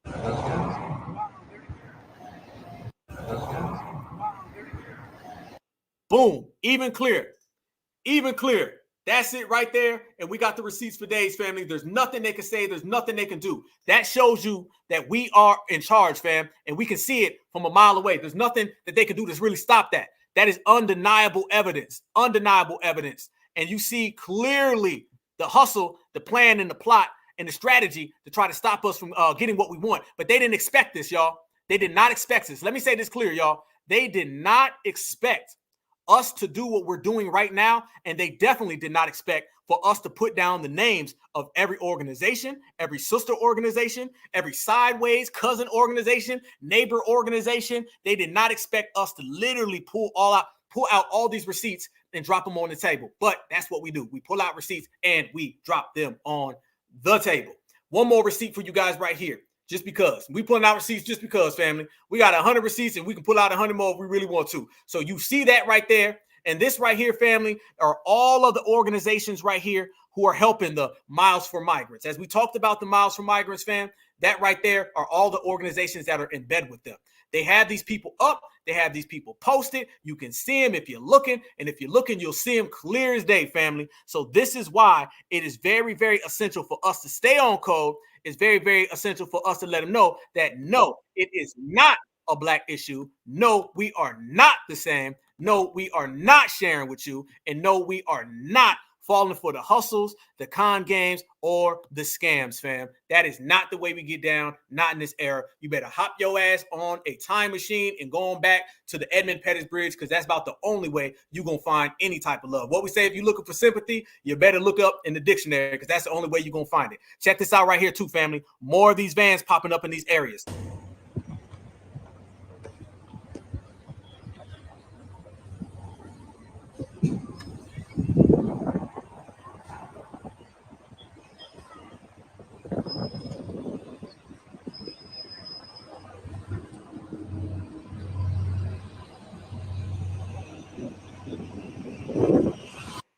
Right there, family. Where you see that right there, you're going to see these people. What I'm finding out, y'all, is a lot of these people are not border agents. A lot of these people are UN agents. Half these folks that are cutting the barbed wire, that are allowing people to flee into this country, these folks that are getting allowed to come on in, these are not border agents. These folks are working with the UN, working with this organization. Going back right there. Look at all of them, family. Overseers, making sure that this international global supremacy gets pushed forth with no disruptions, and they're not waiting for anything else to stop it. This shows y'all that when we move on the level that we move, and we operate and function on the way we operate and function, we can conquer anything. So no matter what they try to put up, family, no matter what they try to say, and you're right, are those flat tires? Hold up. Whoa. Hold on now. Hold on. Look, them tires is flat. The hell? I don't know about them ones right there, but the ones in the back, they look flat as hell. That is a flat tire. That ain't moving that damn van. No, look at all these unmarked vans, family. Look at all this. Look at all this unmarked stuff, y'all. Y'all know what it is. They think they pulling that off on us. No. It ain't gonna work. You better try that on somebody else. Once again, we are not the same. So don't play us like we the same. If you try to play us like we are the same, you're gonna get some results that you ain't ready for. And what are those results, family? Those results are all the migrants going back home, fleeing back home, running, hopping, skipping back home. Because when you are the foundation of the country, you are always the foundation of the country. When you are a fleer to a country, then you can flee your ass back home. That's the way we do it. Yes, indeed. Family, I appreciate the love, you guys. It's been a hell of an episode. This right here was the best episode ever on the Black Alpha Cast Certified Live. And it only was that great because of all of you. I appreciate y'all so much. I believe that we dropped 100 receipts, but these weren't just some regular receipts, right? When I say some names and some dates and some faces, we really put some names, some dates, and some faces on the table. We really genuinely did. And we gave extensive coverage of everything. So I want everybody to take that and just know this is what makes us stronger. This is what makes us stronger. They can pull out all that stuff right there. None of that matters. None of that matters, because at the end of the day, you can't take us from where we are. You cannot remove us. We are the only non-deportable, checkmate, the only non-immigrant, checkmate. What they going to do about that?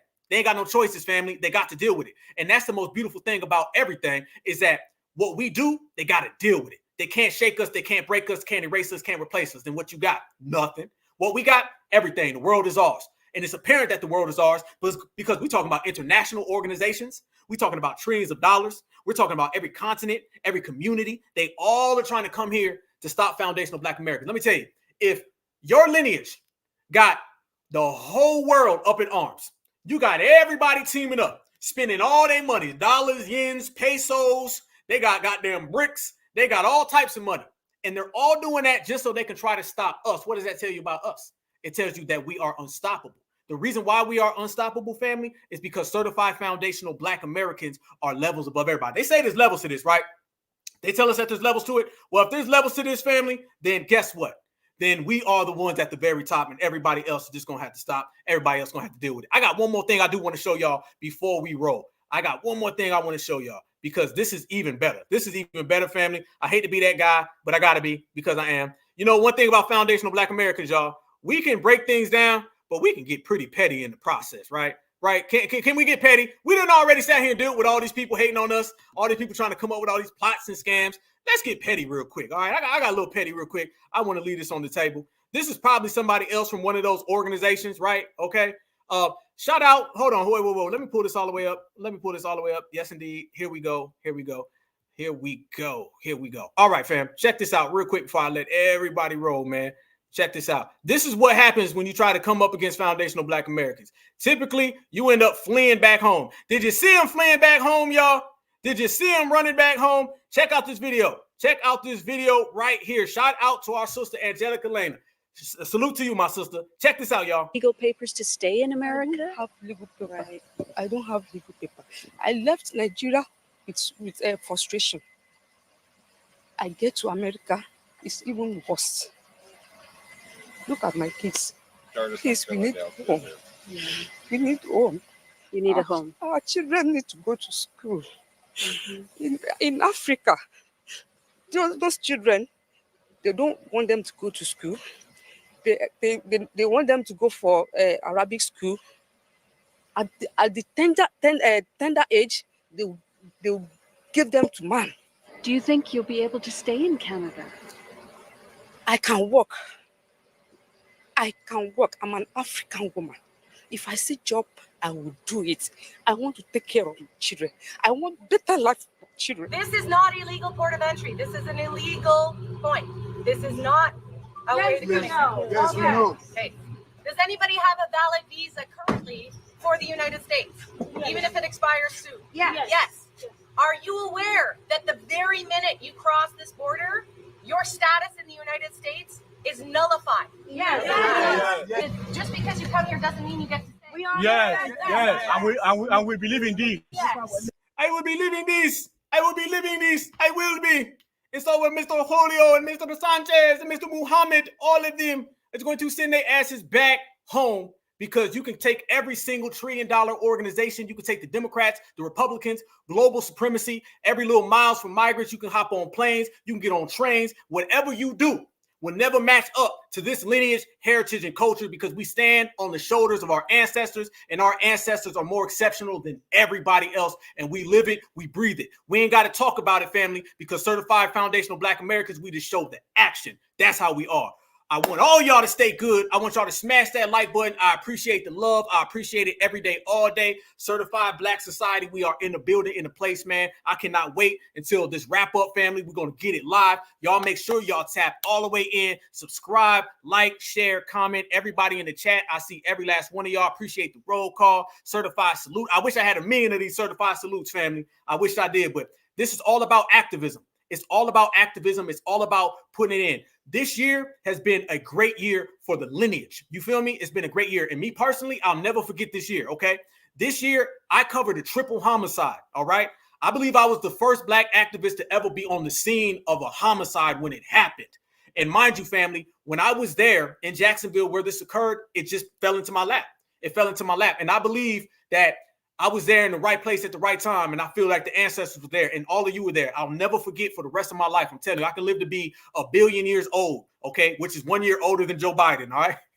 I could be 1 billion years old, and I'll never forget what happened in Jacksonville, Florida, that summer August night, where it was like 100 degrees, and I can literally see the coroner, and I can see what was going on and standing on the front line with my brothers and sisters. But I'll never forget all the love and support that everybody gave me, all the money that people were saying, I'll send you, bro. Where you at? You need gas money, what you need, all the blessings, all the prayers, everything that people gave me. I will never, ever for the rest of my life forget that. I feel that the ancestors put me there to bring that energy to the people. And I feel that the energy that the people gave me protected me. And I appreciate every last one of you guys. You guys know I say that what separates the Black Alpha Network is that we are a family. We are a family. I'm telling you, We are real family. I'm not talking about distant cousins neither. We are genuine family. The Black Alpha Network is all of us, and we are all a part of the foundational Black American tree, certified Black society, and we all move and we all operate and function together. So when I say I love you guys, I mean I love you guys. And when I say love, I'm talking about love with a passion. I really, really do, because we are all interconnected. If it all go down, we gonna go down together. And I would never, ever, ever want to be a part of anything more than this. What makes this generation so fun and so great is that we're doing it all together. You know I got all of my certified sisters. I know I got all my certified brothers. And if you put that together, we're going to always win. That's just the way we are built. We built differently, man. So I could sit here for years. I could sit here for days. I could sit here for hours. Just know that we're going to push forward. We're going to continue to blaze, and we're going to hit them up with real facts, real genuine truth. And I'm going to continue to push forward this activist work. So whether that was covering the triple homicide in Jacksonville, whether that was pressing Narcan and Cobra in Atlanta, Georgia, whether that was running these reparations ops off the block, whether that was running up on Georgia state senators, whether that was seeing all my brothers and sisters at the expo or at the rally in DC, whatever. I'm always on call and I'm always on some activist energy, and I can't wait to see my brothers and sisters in the field, man. So I appreciate you guys. I love you guys. Y'all stay safe over the New Year's. I will catch you guys all back the day after. And 2023 was a beautiful thing. 2024 is going to be even more beautiful because we are the only ones. So with saying that right there, y'all, stay safe, stay good, stay vigilant. But above everything, remember right here on the Black Alpha Network, we're going to end this year the same way we started it. This is the way we come, man. So certified salute to you guys. I love you guys all with a passion. Stay safe, stay good, stay strong, and always remember for your whole life that we are undefeated and Black is beautiful and beautiful is always Black. One love from the Black Alpha Network.